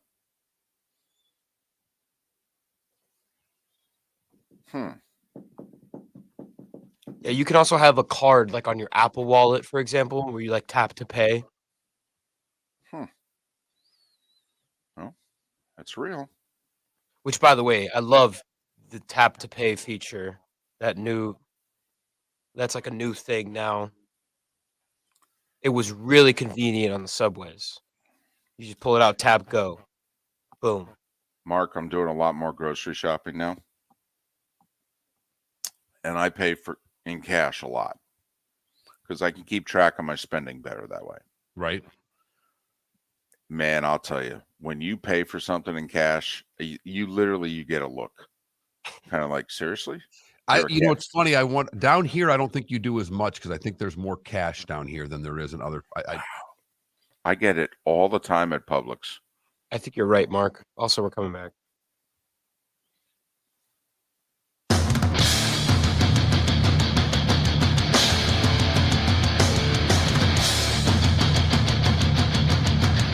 You are listening to Miller and Moulton, exclusively on the Florida Sports Network.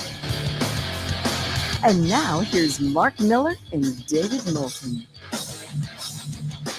It is the bonus hour, Miller and Moulton Hump Day edition. Thanks so much for being with us. Florida Sports Network, floridasportsnetwork.com.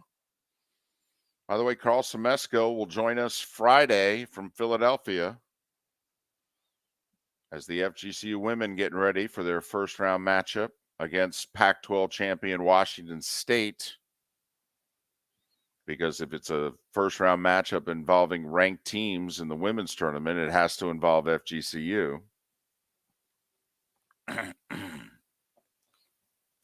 But Coach Semesco will join us at this time Friday.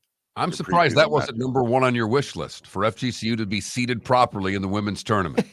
It's too small an ask. This is what has gotten me today. I had a little fun. I was thinking of this on the way in this morning with Aaron Rodgers and his wish list, and I just kind of threw it at David. What's your sports wish list? And so we've been having a little fun with that throughout the show today and around the interviews that we've had. It has amazed me the variance of ask. One guy literally said, I want the Bucks, Lightning, and Rays to all win the title in the same year. That's an ask. That's big ask. And then you get someone who just says, I wish for 31 years of mediocre quarterback play in Green Bay. Well, beginning at 1:00 today, you have a chance. That's when Rodgers is expected on the Pat McAfee show to announce, yep, I'm done. Going to the Jets.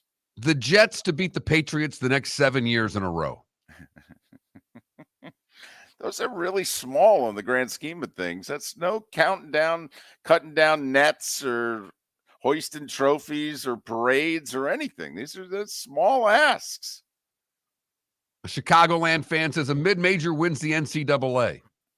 The Bears win the Super Bowl, and his number one is to have Northern Illinois go to the Sweet 16 a la FGCU. Look at that. I don't think that's an ask.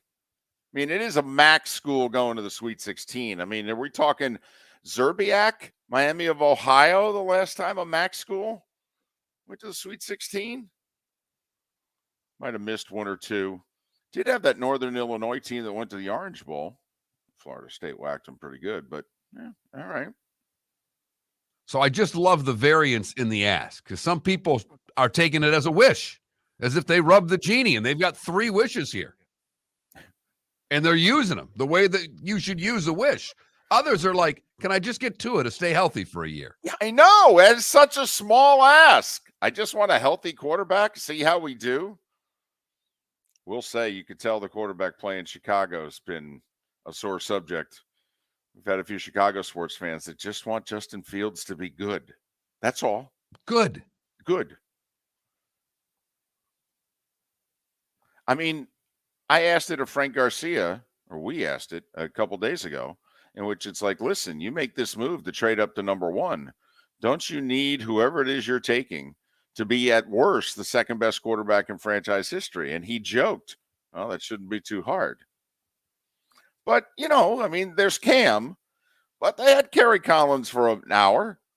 Did take him to an NFC title game. Jake Delhomme took him to a couple NFC title games and a Super Bowl. I mean, doesn't C.J. Stroud or Bryce Young, at least when his time is done, we have to say, well, he was at least number 2. And Bears fan is basically saying, can he be the best quarterback since Jim McMahon? That's it. That's all we're asking. Because we've seen what's been here between then and now. Right. If he could be the second best quarterback of the last 60 years, since Sid Luckman, if he could be the second best quarterback, that'd be fantastic. 21,000 is the text line. If you've never texted the show before, FSN Radio is the keyword. FSN Radio, all one word, for your sports wish list. Now, I do like Ryan in the Twitch chat room, in which he said, well, I got to admit, I already used the big one. Cubs winning the World Series. You know, he's giving us the impression, you know, I mean, after that, you almost feel a little guilty. I'm guessing if he's a Cubs fan, he's also a Blackhawks fan. So think about that run. All right. He wins 3 cups in 6 years, and the next year the Cubs win the World Series. I got to say, one for me that was in my back pocket forever was Messi getting a World Cup, and that happened.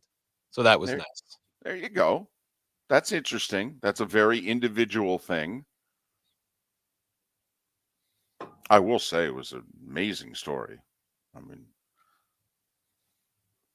and I love the fact that the MLS is basically going to change their rules to get Messi to Miami. It's Messi. People may not know his first name, but they know Messi. I understand, but I mean, this is not a team changing its philosophy.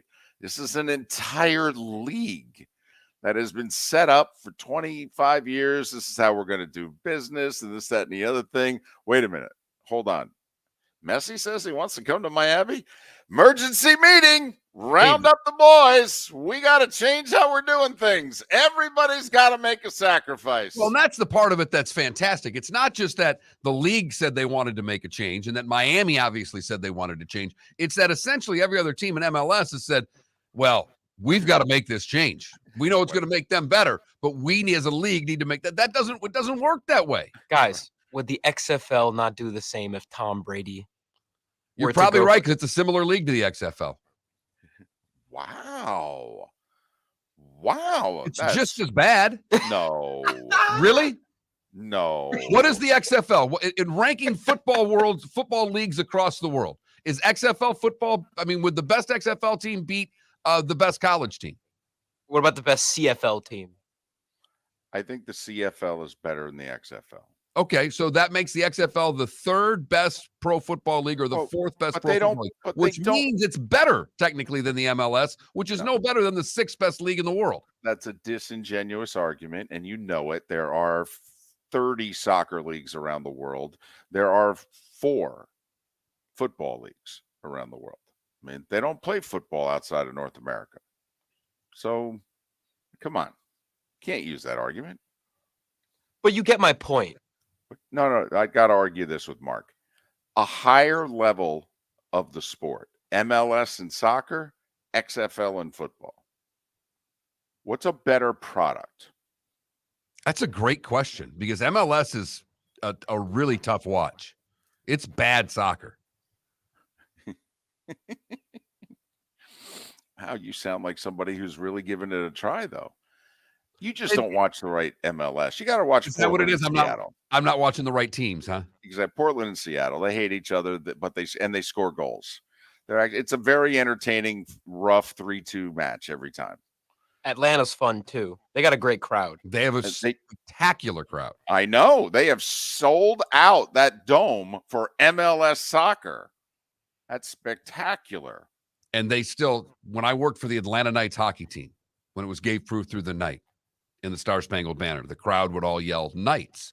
They still do it at the ECHL Gwinnett Gladiators games, and they do it at the MLS soccer games, where the crowd is still chanting Knights for a team that hasn't played there since like 94. So that's my MLS team just because of that. There you go. I like it. Come on, you got to. you got to acknowledge MLS is a higher level of soccer than XFL is of football. I don't know. How many players from the best leagues in soccer are playing them? I mean, you got a couple of ex-NFL players that are at least playing in the XFL. I'm a big AJ McCarron fan. I am. No, you're right. Maybe it's a lot more comparable than I'd like to give it credit for.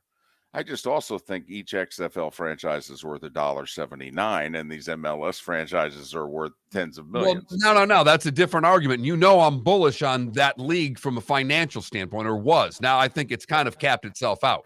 I have to admit, Mark, I thought number 3 on your wish list was owning that MLS team that you've talked about for 10 years. It is a dream. Never really had it on my wish list, although I'd be fine with an ECHL hockey team. Just so I could play against the Everblades and stand on the opposite side glasses, brush, and stare at them the whole time. See, I think, come on, it'd be funny if you stood next to him. If in the third period you just went down and you said, "Hey, how you doing?" Want Tight some game, popcorn? isn't it? And you just say, "Would you like some popcorn?" I'll buy. That'd be funny. I'd take a picture of the two of you standing next to one another in the corner there. Although it would be very funny if you were in the opposite corner, standing there during stoppages of play. I could see you waving. That'd be funny. That would be my move. Just go the opposite corner. That's a lot of it. I have to admit, spending quite a lot of money for that wave and popcorn, but yeah, what the heck.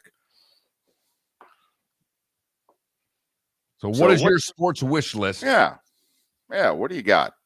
We'll say another person, a Philly sports fan, going for the Flyers to be relevant again.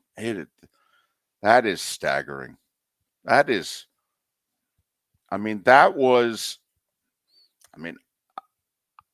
always thought it was the best fan base in the city, even more than the Eagles. I always felt the Flyers fan base was the best fan base in the city. I thought it might be the best fan base in the sport for 50 years. 50 years. It was amazing fan base. The importance of ownership. I mean, you got to do something to break 50 years of diehard fandom. I mean, the Sixers fan is not nearly what the Flyers fan is. Hey, it's what happened to the Bucks fan before TB12 showed up. I know. They crushed 30 years of, not because there wasn't success on the field, but of a rabid fan base with a waiting list, and they got good. And the Glazers had a discontent with the fan base, and they quit showing up until Brady got there. And I'd be surprised if they show up this year for Kyle Trask. Oh, but what if Mike Trout went to the Marlins? I don't think it would matter. I don't think they'd show up, or Ohtani went to the Marlins. Ohtani'd be an interesting case. Ohtani, let's go Ohtani, just because he's more marketable than Trout. You're talking about the most marketable player in the sport. I don't know. I really don't know if it would help them at all. Oh, it would. It would help them, but to what? To be the 13th best attended franchise in the National League? From 15? Were the Bucks won when Brady was around? They sold out every game. It was the hardest ticket on the open market to get, and on the secondary market. It was the single hardest ticket to get on the secondary market. Because of Brady. Ohtani? We're talking about the Marlins. I know you have a soft spot for him, Felipe, but there's never been anything in their history that proves that they can draw with anyone there. Miller and Moulton, thanks so much for listening right here on the Florida Sports Network. Located on the East Trail, locally owned Naples Tiki Bar and Grill is an outdoor eatery next to the Hitching Post Shopping Center. Island-inspired food with a true tiki theme. The best place in Naples to enjoy the beautiful weather in Southwest Florida. The Naples Tiki Bar and Grill offers a great menu for dine-in or takeout. Enjoy our famous pulled pork, huge burgers, and tiki bar cocktails. Don't miss happy hour every day from 3 to 6 and live music 7 days a week. See you soon at the Naples Tiki Bar and Grill, 11498 Tamiami Trail East. Mark Miller for SWFL Golf Carts, or online, flgolfcarts.com. If you're looking for a golf cart, an e-bike, or an e-motorcycle, go visit Alex and the gang at SWFL Golf Carts. flgolfcarts.com online. Check out their whole inventory. If you're looking for a custom cart, they can take care of you. 2-seater, 4-seater, 6-seater, they've got you covered. E-bikes, nobody better for value and service. E-motorcycles, check them out. Again, flgolfcarts.com. flgolfcarts.com. David Moulton for Napa, Napa Auto Parts, and Napa Filters. Insist on Napa filters for your vehicles, or if you're a do-it-yourselfer, only buy Napa filters. Napa has a filter for almost anything on earth that moves, whether it's motorcycles, foreign and domestic cars, vans, SUVs, earth-moving equipment. You get the idea. Napa Auto Parts, Napa filters. Insist on them for your vehicles, or if you're do-it-yourselfer, only buy Napa filters. Miller and Moulton here for the Clutch Vodka Play of the Day. Mark, remember Nick Charles, Fred Hickman, the CNN Play of the Day? Yeah, CNN did a nightly sports show. That was a while ago. Yes, it was. Just work with me. Everyone liked the pod, the Play of the Day. So how about we have the Clutch Vodka Play of the Day? Sounds good. Fun. Smooth. Like Clutch Vodka. Listen weekday mornings for the Clutch Vodka Play of the Day. That's Clutch with a K.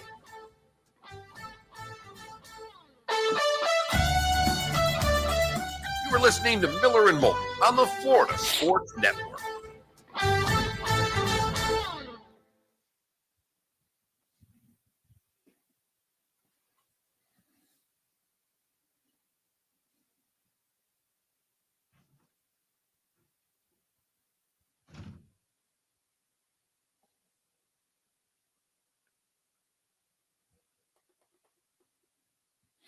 Empire, the one thing I will say is that the Lightning were legit before Vinnick. Now, they did go through a rough stretch, and Vinnick helped revitalize them. But, I mean, you could argue the most important person in Tampa Bay sports history is Phil Esposito. I know Culverhouse brought the Bucks to Tampa Bay, but I don't think the Devil Rays come into existence without the Lightning. And the success they had right away. I mean, Mark, you know the crowds that they were producing. Yeah. And I mean, no one would ever know his name, but their ticket director they had was a guy they took from Atlanta, Jeff Miranda, and he was great when they were in the old. I mean, they were good. They had a good front office. They sold tickets. They knew what they were doing. Remember the first time they made the playoffs? Didn't they play the Flyers? And the Flyers with Lindros. And it went 6, and it was entertaining. And it's why, I mean, if Philly was good, I think Tampa's biggest rival's always been the Flyers. Well, for the longest time, remember when they won the Cup in 2004, who'd they go through in the conference finals? They went through the Flyers. I think if you asked Lightning fan who they hated the most, I think you'd get Flyers. Yes. Plus, also, you had all the New Yorkers that had relocated to Tampa, and then they became Lightning fans, and they didn't hate the Rangers, but they hated the Flyers.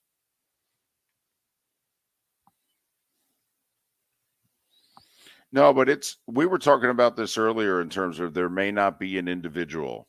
We don't think there is. We don't think there's an individual that can save the Marlins.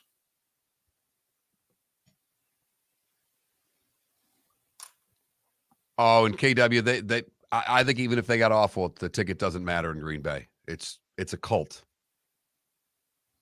Oh, totally, Empire. Totally.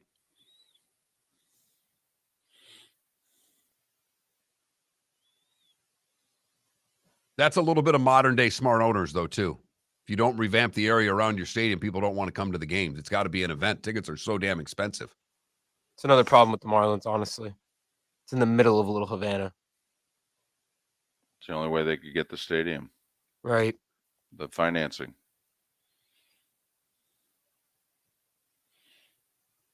I gotta say, it wasn't a problem for the Hurricanes, though. But it was the Hurricanes.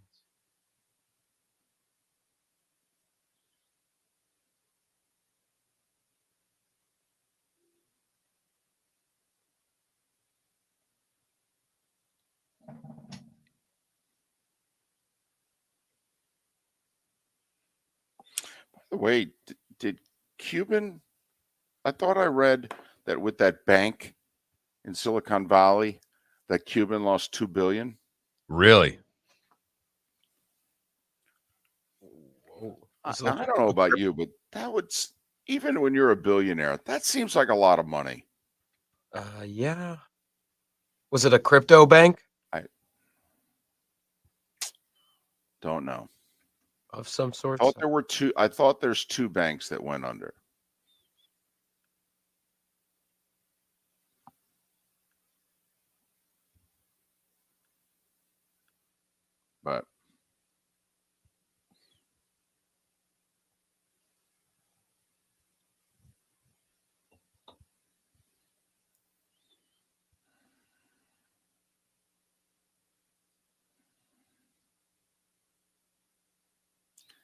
But Mark, this is how first sign that I knew things were really bad with the Flyers is I saw billboards this year because we were in Philly at least twice.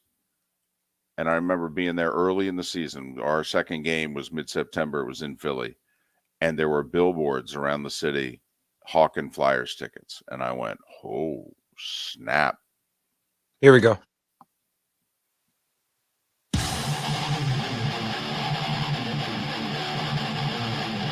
You're listening to Miller and Moulton, exclusively on the Florida Sports Network. 21 minutes past the hour. Miller and Moulton, Florida Sports Network, floridasportsnetwork.com. Thanks so much for being with us. Good, bad, and ugly. What's on tap? Today was the day when. Some final thoughts all coming up in a little more than 15 minutes' time. Hey, I don't know if we missed this story, but we didn't talk about it. So they altered the World Cup yesterday. Officially. They went from 32 to 48 teams in the World Cup. They're going to keep the groups still with 4 in it. So now we're going to have 12 groups.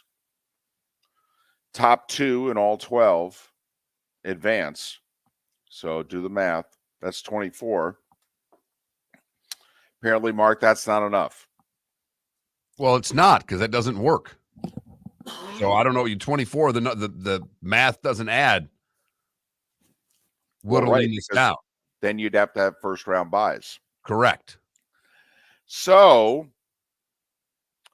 8 best third place teams are going to also advance. So the top 2 teams in all 12 groups, that's 24. And then the 8 best third place teams. Remember, 12 groups. So 8 of the 12 third place teams are going to advance. They just ruined the World Cup. So we're going from 48 to 32. Why? Because they needed to get more teams in. They had to guarantee the U.S. could get in every year because they're spending a lot of money on television for this thing. I mean, that's basically what this boils down to. Well, a couple days ago, you called the World Cup a cash grab. Is the U.S. making the World Cup not help that? Of course. Of course it helps it. So then why wouldn't you want the United States in the World Cup? You'd like them to earn it. I just would like them to earn their way in. That's fair. Well, then that's why the MLS is terrible. That's right there. But even with, I mean, there's no reason why we shouldn't advance. We should be one of the 24 best teams in the world or 16 best. I mean, we really should. Even in the old way, when there was 32 teams and the top 2 in each group. And I understand, there's always one group of death. I get it. I mean, hell, we've had it where France, Italy, England, can't get out of group. Well, Italy just didn't make the World Cup. I mean, that's the other part of it. That's the other thing that they're changing, that a lot of the European nations, that it's so difficult just to get in. They're going to make sure they get in every time. Right. So, but that went down yesterday. Which is insane because Italy won the Euro in 2021 and didn't make the World Cup the next year. Yeah. Now we can get into, qualifications and what have they just changed it in basketball, by the way, where now basically NBA players don't have to try out to make Team USA. Which would seem to be a smart way. I mean, one would think if you're averaging 25 a game in the association, that, you might be good enough to play for Team USA. Not sure we need you to show up for a workout. But anyway, so that went down yesterday. The World Cup's been officially changed, watered down, if you will, from 32 teams and 8 groups of 4 to 48 teams, 12 groups of 4. Top 2 advance in every group, and 8 of the 12 third place teams advance also. So basically, Mark, the United States has no damn excuse ever again. Ever. Like, if they don't make it out of group, you shut the program down ever. Exactly. I mean, you guys couldn't be one of the top 2/3 of third place teams in your group? Man, do you suck. I love the fact, by the way, we still don't have a coach. But he's going to be allowed to coach again. Well, they may make him the coach again. Right. They haven't ruled out rehiring him, but they let his contract expire while they're investigating the whole accusations by the Ramos. family's best friend of airing something that happened 30 years ago because their kid didn't get enough playing time.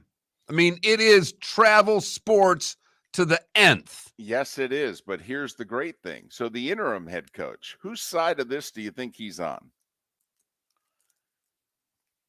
Team USA or Ramos? Guess who he's been meeting with? The Ramos family.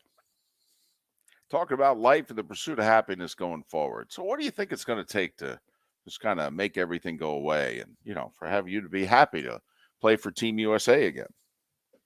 Maybe a wish list for Gio Reyna. Well, or his mom or his dad. I don't know what it's going to take, David. Well played, Mark. Well played. So there you go. I just thought we'd get that in. All right. So now basically we're in. We've taken care of it. We've helped rig the system. Or Fox has, because the Fox's TV money is now, and yes, Felipe, this is exactly why it's done. Why?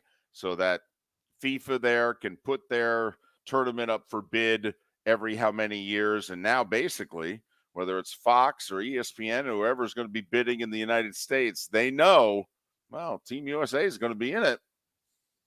And they're going to get out of group. Yeah. So, and think about this one. When you're the host nation, you get an easier group. Right. They don't put 2 good teams in there. They only put 1 good team in there. So there's a chance this one they could actually win their group, depending on how it goes. All lined up. Most talented team they've ever had, host nation. So it'll be a round of 32 now out of group stage, or? Yep. Wow. Only eliminating 16 countries. That's it. Which I will say is the same number that we used to eliminate. We used to go from 32 to 16. Now we're going from 48 to 32.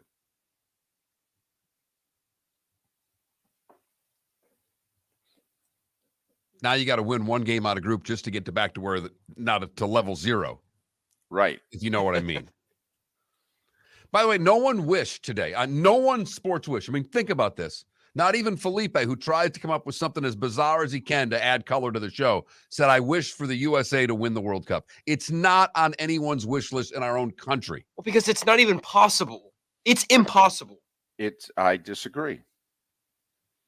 I disagree. In fact, you know what? We need to come up with a legitimate poll question before the week is out and just let it sit there over the weekend. Because that to you, Felipe, seems impossible. The U.S. winning the World Cup. I don't think that's impossible.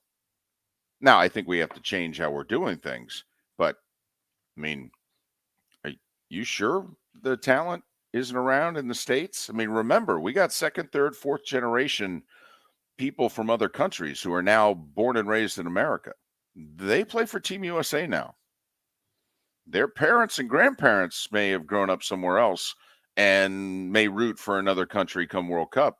But their kids, they're Americans. They're going to be playing for us. I'm not certain that it'll happen in my lifetime. No. If you were a betting person, you'd be smart. Okay. And you're 22. Okay. No, you'd be smart to bet that it would never happen. But it's like we talk all the time about what is possible with a particular college in a sport. Mark, is it possible for the United States to win the World Cup? Yes or no? Yes. Exactly. Now, there are things that are in, but like Seth Everett was on the show last hour. He said it's impossible that Syracuse football can win the national title. If we had a poll question, what is more likely to happen next? Syracuse win the college football national championship, the U.S. win the World Cup. I The would U.S. probably winning the say- World Cup. I think I would too. I'd probably say Syracuse. Wow. Okay. I mean, No, we just Felipe, talked we about how all bad know. the MLS We is. all know. No offense. We've watched the U.S. compete internationally longer than you're alive. We know. You don't have to explain it to us. We know. We know the obstacles. We've watched other countries. We know what has to be done. We just need to get out of our own way and do it. We do it in all the other sports. Why can't we do it in this one? David Moulton for Napa Auto Parts, and Napa Filters. Insist on Napa filters for your vehicles, or if you're a do-it-yourselfer, only buy Napa filters. Napa has a filter for almost anything on earth that moves, whether it's motorcycles, foreign and domestic cars, vans, SUVs, earth-moving equipment. You get the idea. Napa Auto Parts, Napa filters. Insist on them for your vehicles, or if you're do-it-yourselfer, only buy Napa filters. Located on the East Trail, locally owned Naples Tiki Bar and Grill is an outdoor eatery next to the Hitching Post Shopping Center. Island-inspired food with a true tiki theme. The best place in Naples to enjoy the beautiful weather in Southwest Florida. The Naples Tiki Bar and Grill offers a great menu for dine-in or takeout. Enjoy our famous pulled pork, huge burgers, and tiki bar cocktails. Don't miss happy hour every day from 3 to 6 and live music 7 days a week. See you soon at the Naples Tiki Bar and Grill, 11498 Tamiami Trail East. The waterways of Naples are a beauty to behold, and the Bayfront Inn has multiple ways for guests to enjoy the water and have some fun. Gather your family and friends and enjoy a leisurely day on the water with a pontoon or deck boat. If you prefer to explore the waterways without a motor, the Bayfront has canoes, standboards, and kayaks. At the end of your journey, enjoy lunch or dinner at the Bamboo Tropical Bar and Grill. The Bayfront Inn. Something for everyone. On 5th Avenue in Naples. Mark Miller for SWFL Golf Carts, or online, flgolfcarts.com. If you're looking for a golf cart, an e-bike, or an e-motorcycle, go visit Alex and the gang at SWFL Golf Carts. flgolfcarts.com online. Check out their whole inventory. If you're looking for a custom cart, they can take care of you. 2-seater, 4-seater, 6-seater, they've got you covered. E-bikes, nobody better for value and service. E-motorcycles, check them out. Again, flgolfcarts.com. flgolfcarts.com. You were listening to Miller and Moulton on the Florida Sports Network.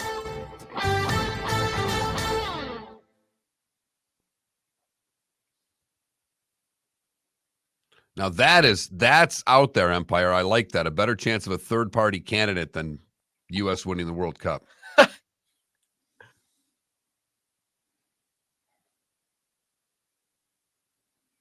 And the only reason why I would say no is because think of the billions that would get spent against the third party candidate. Literally billions from the other two sides.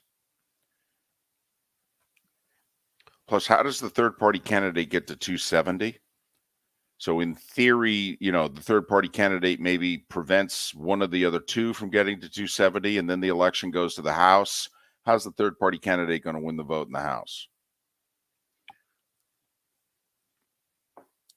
But that's a hell of a poll question. Don't get me wrong. I'd love love to ever see it. You Tell you what, if you told me which would I rather see, the U.S. win the World Cup or a third-party candidate become president, I'm voting B. You and I both. I am voting B. I think I'm with that as well.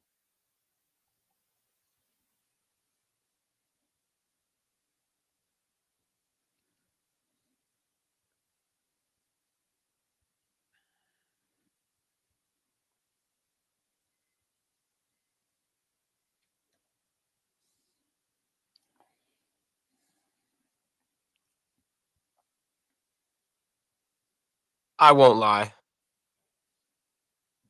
This won't happen, but I'd like to see LeBron get another ring. Oh, wow. Really? That'd be awesome. That would be amazing. Huh. Oh, my gosh. And a finals MVP as well. God, do you NBA fans give a shit about that stuff? It is unbelievable. I listen to NBA radio a lot. It is unreal how much the NBA fan cares about the awards. And literally all the other sports fans do not give a shit about any of the awards. I'm sorry. It's the team sport with the least amount of players on the field Mark. of play. I understand. But hockey has one more. They don't care about it. At all? No. Very little. A little bit. But it's at the very end of the season. They talk about it for 3 days. No. And in baseball and football, The nobody playoff cares. MVP they care about more than the regular season MVP. Totally. Wait, the NHL has a playoff MVP? Yeah. It's called the Why Conn the hell Smythe isn't- Trophy. Why the hell isn't the NBA doing that? It's actually a big deal. The Conn Smythe. That'd be a huge deal. Totally agree with Mark. I think a hockey fan cares more about who wins the Conn Smythe than who wins the Hart. The Hart's the league MVP. Which we already know who won the Hart. It's done. It's Connor McDavid. Has he won one yet? Yeah, last year. Yeah. We're gonna go through that Gretzky Lemieux phase, aren't we? Yeah. You know he's going to win another one next year. Jesus, he's It's 20. kind of like in the NBA where they gave Michael a few, and then they said, "Hey, if you don't mind, can we spread a couple of these around? Can we give Charles one, Carl one? You're not going to mind, are you?" Where did McDavid come from? Canada. Like he was drafted by the Oilers. Correct. Did he play college? No, they don't play college. They play junior hockey. Gotcha.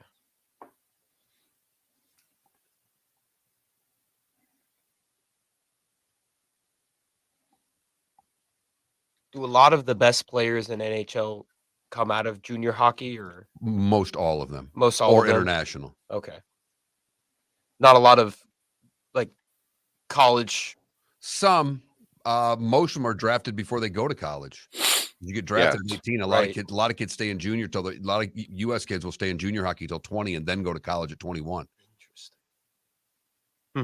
And what you're seeing a lot of now, Felipe, I don't know about a lot, but a little, in which, like Mark said, a guy gets drafted and they will say, go to Wisconsin for 2 years. You'll be better off doing that than playing.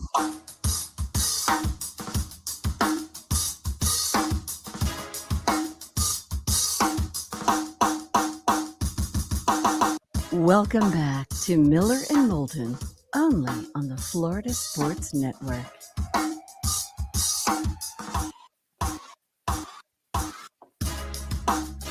"22 minutes till the top of the hour, 16 until we're out of here." Miller and Moulton, Florida Sports Network, floridasportsnetwork.com. Our weekly chat with someone from ProFootballNetwork.com will take place tomorrow. And we'll have a few more football guests. I mean, Aaron Rodgers is going on the Pat McAfee show at 1 o'clock today. There will be news. It was this time last year that he went on McAfee to let us know he was coming back to Green Bay. So there will be news. And at 4 o'clock today, officially, the new year begins. So teams have, Mark, little more than 6 hours to get cap compliant. And 4 o'clock is when Lamar can start officially taking offers. You actually think he'll get one? Can I throw this out there? If you're the Indianapolis Colts, well, because did Carolina just screw you? No, it's when you started talking, Atlanta is doing what they're doing. They're not going to be interested in Lamar. I mean, not that they couldn't still afford it, but they've got just signed Taylor Heineke yesterday to $10 million a year for 2 years. So, you and figure they're not cutting the kid from Cincinnati, so they're out. Right. if you're running the Colts right now, and, first off, what if Houston, the answer is just no. I mean, remember, they are in the same division. I mean, if you're Houston, are you really inclined to make a deal with the Colts? Aren't there 3 teams that you really don't want to help in a trade or even do business with in a trade?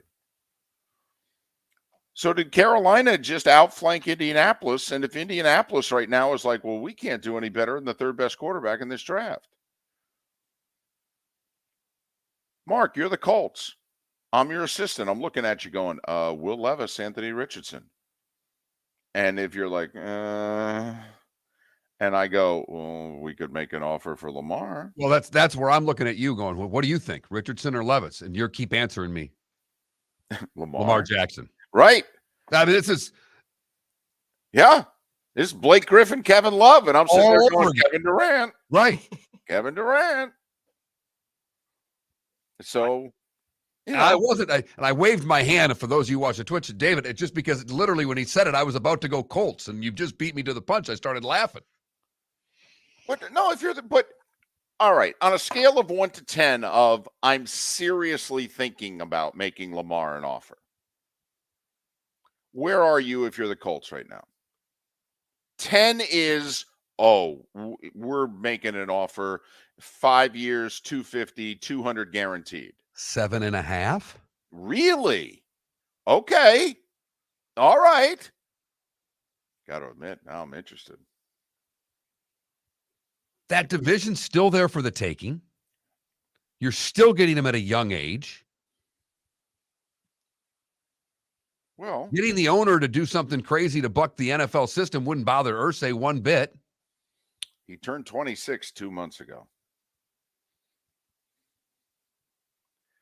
Just curious, if you're the Colts, you got a good running game. I mean, no, it's not a good roster. Okay, the roster peaked. Okay, and they're even starting to tear it apart. They traded, Stephon Gilmore to the Cowboys yesterday. By the time the Colts are good again, I don't know how much Buckner's going to have left, even at defensive tackle. The one good linebacker they have, who they kept, can't stay healthy. They lost the other one to the Giants in free agency. I mean, you do, but it's this year's number 1, which, by the way, you give the Ravens the 4th pick of the draft. They'd love that. And then next year's number 1. But then you got to come up with the money. And I don't think that'd be a problem for them. A 26-year-old with a league MVP? Once again, you and your damn league awards. Okay. Do you know? No. And I'm very serious. This shows you're an NBA fan. Because do you know what most people will bring up? 1 playoff win. You bring up a league MVP. Most NFL fans would bring up his playoff record. Or his injuries. Okay. And you bring up, no doubt about it. I mean, listen, I like Lamar a lot.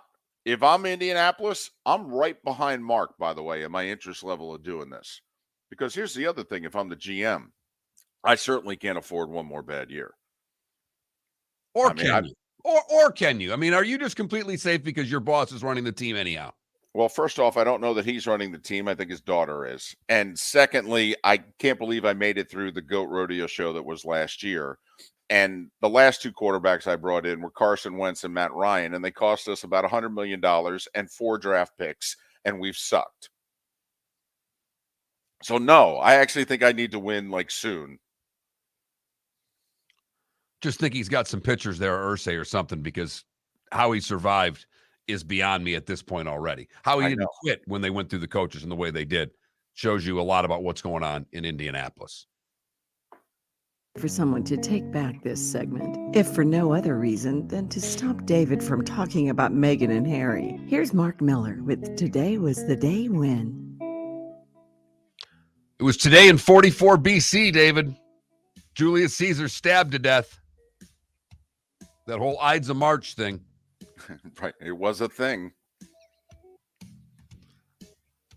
1493, Columbus returns to Spain after his first voyage to the New World. 1783, George Washington avoids a coup asked his officers not to support the Newburgh conspiracy. The plea was successful, and the threatened coup did not take place. Kind of a big deal. 1869, with 10 salaried players, the Cincinnati Red Stockings become baseball's first professional team. Rolls-Royce Limited started today in 1906. Cy Young would retire today in 1912 with a record of 511 and 315. That's right, 511 wins, 315 losses. The first U.S. presidential press conference was held by Woodrow Wilson today in 1913. The flamethrower that is WSB began radio transmissions today in 1922. Billboard publishes its first album chart in 1945. The King Cole Trio, David, was number 1. The Key Largo Coral Reef Preserve, known as John D. Pennekamp Coral Reef State Park, the first underwater park established today in Florida in 1960. The Godfather premiered today in New York City in 1972. It would win the Academy Award for Best Picture in 73. Godfather or Godfather 2? Which one you like better? Godfather. It's close. I love the throwbacks in 2. But I don't like all the Vegas stuff in 2 as well as I like the whole Godfather. A lot of people think 2's the best sequel ever. Not going to argue with them. The A's traded Vita Blue today for the Giants for 7 players and nearly $400,000. I like any time that one guy gets traded for 7 players. 99 was the 14th Rock and Roll Hall of Fame inductees, included Billy Joel and Bruce Springsteen, along with Paul McCartney. Pretty good class. Wow. McCartney obviously already in with the Beatles, went in as a solo artist. Well, also, didn't Bruce go in by himself and not with the E Street Band? Correct. Yeah, I called it the biggest regret of his career. Those born today that are no longer with us, St. Nicholas. How about that? Andrew Jackson, Lightning Hopkins, writer Sid Hartman, Norm Van Brocklin, and Ruth Bader Ginsburg, all born today. Actor Judd Hirsch is 88. Bobby Bonds is 77. Poison's Bret Michaels is 60. Louis Riddick is 54. Mike Tomlin is 51. And Kevin Youkilis is 44. And that is Today Was the Day When. What did I miss, David? Well, I have to admit, all right, I stepped away for 20 seconds. I had a coughing fit. Yeah, you did have a coughing attack, so there might have been a little. And so I'm curious if during the coughing attack you had Maine entering the Union. No, I did not. Today's Maine's birthday? 1820. Huh, I missed it. All right, that was the only thing. Apparently, I did not know this. Apparently, Maine was a compromise, all right, between the North and the South, which is strange. It was part of the Missouri Compromise.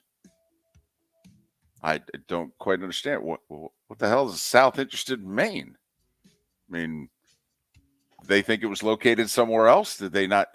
Nobody do some advanced scouting here? I mean, what am I missing? All right. But Maine came in as a free state, agreed to by the Southern senators in exchange for the entrance of Missouri as a slave state. 40 years later, they take this little dispute and go public with it. A year ago, Kyrie scored 60 in 3 quarters. That's all I got. You've heard folks elsewhere mock Florida is gonna Florida. Well, Mark Miller sees it differently. He calls it the good, the bad, and the ugly. What you got, Mark? Apparently, if you can briskly walk for 11 minutes a day, it slashes the risk of premature death by almost a quarter. Study of millions of people say the risk of premature death decreases by 23% if you can just walk briskly for 11 minutes today. That's just facing those foul balls, David. Can we define briskly?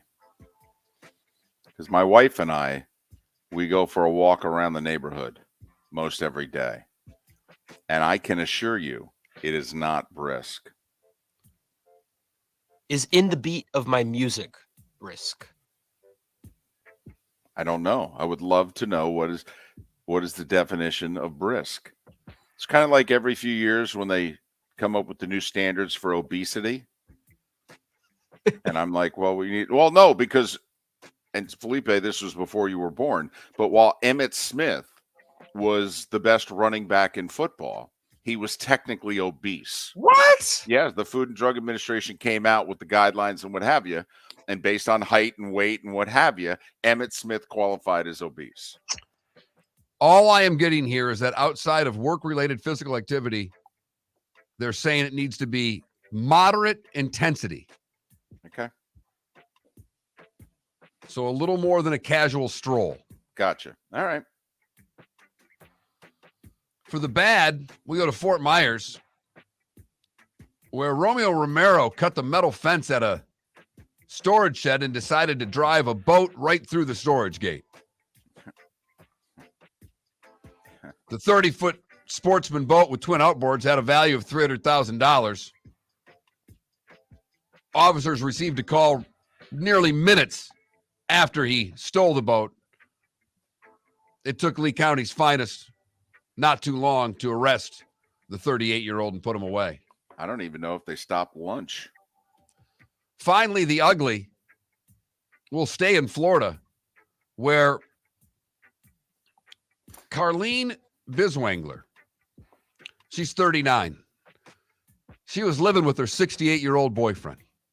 And apparently, they had been engaging in consensual activities when something went awry, and now she is facing felony battery charges for striking her 68-year-old boyfriend in the eye with a thrown avocado. Oh, my goodness.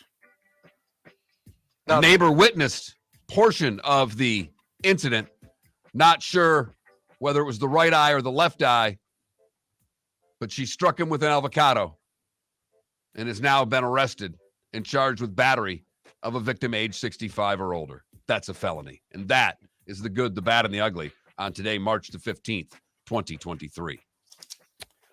7 games in the NBA, including the Heat at home against Memphis. Remember, no Ja Morant.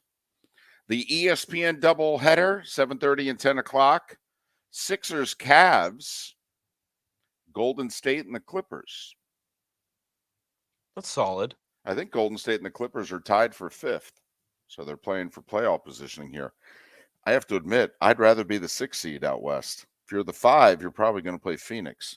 If you're the 6, you're going to play either Memphis or Sacramento.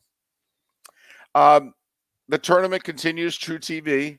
Early game, Texas Southern, 2.5-point favorite against FDU. I'll lay the points. Arizona State, a 2-point favorite over Nevada. I'll take the points. And then 4 games in the NHL tonight.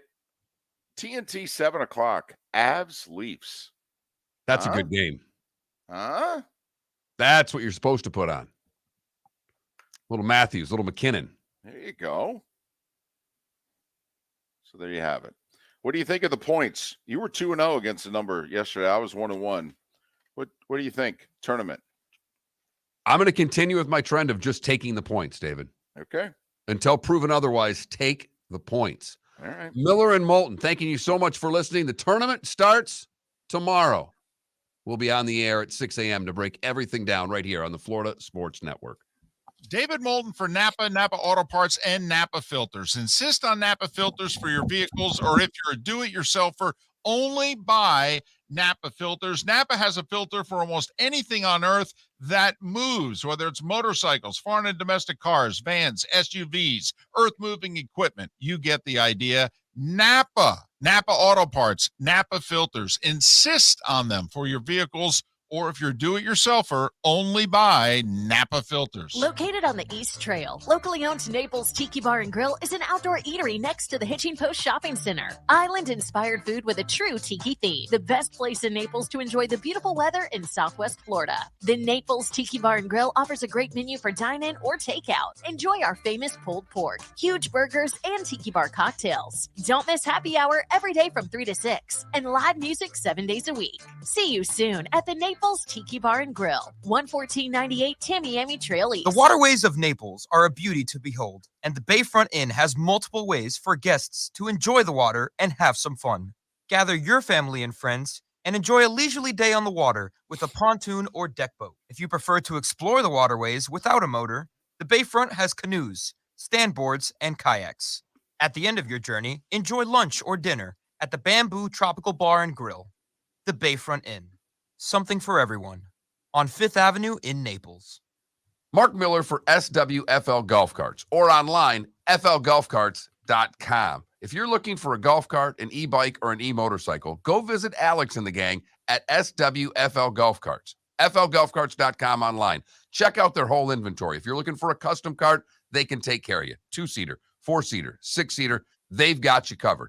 E-bikes, nobody better for value and service. E-motorcycles, check them out. Again, flgolfcarts.com. flgolfcarts.com. David Moulton for Napa, Napa Auto Parts, and Napa Filters. Insist on Napa filters for your vehicles, or if you're a do-it-yourselfer, only buy Napa filters. Napa has a filter for almost anything on earth that moves, whether it's motor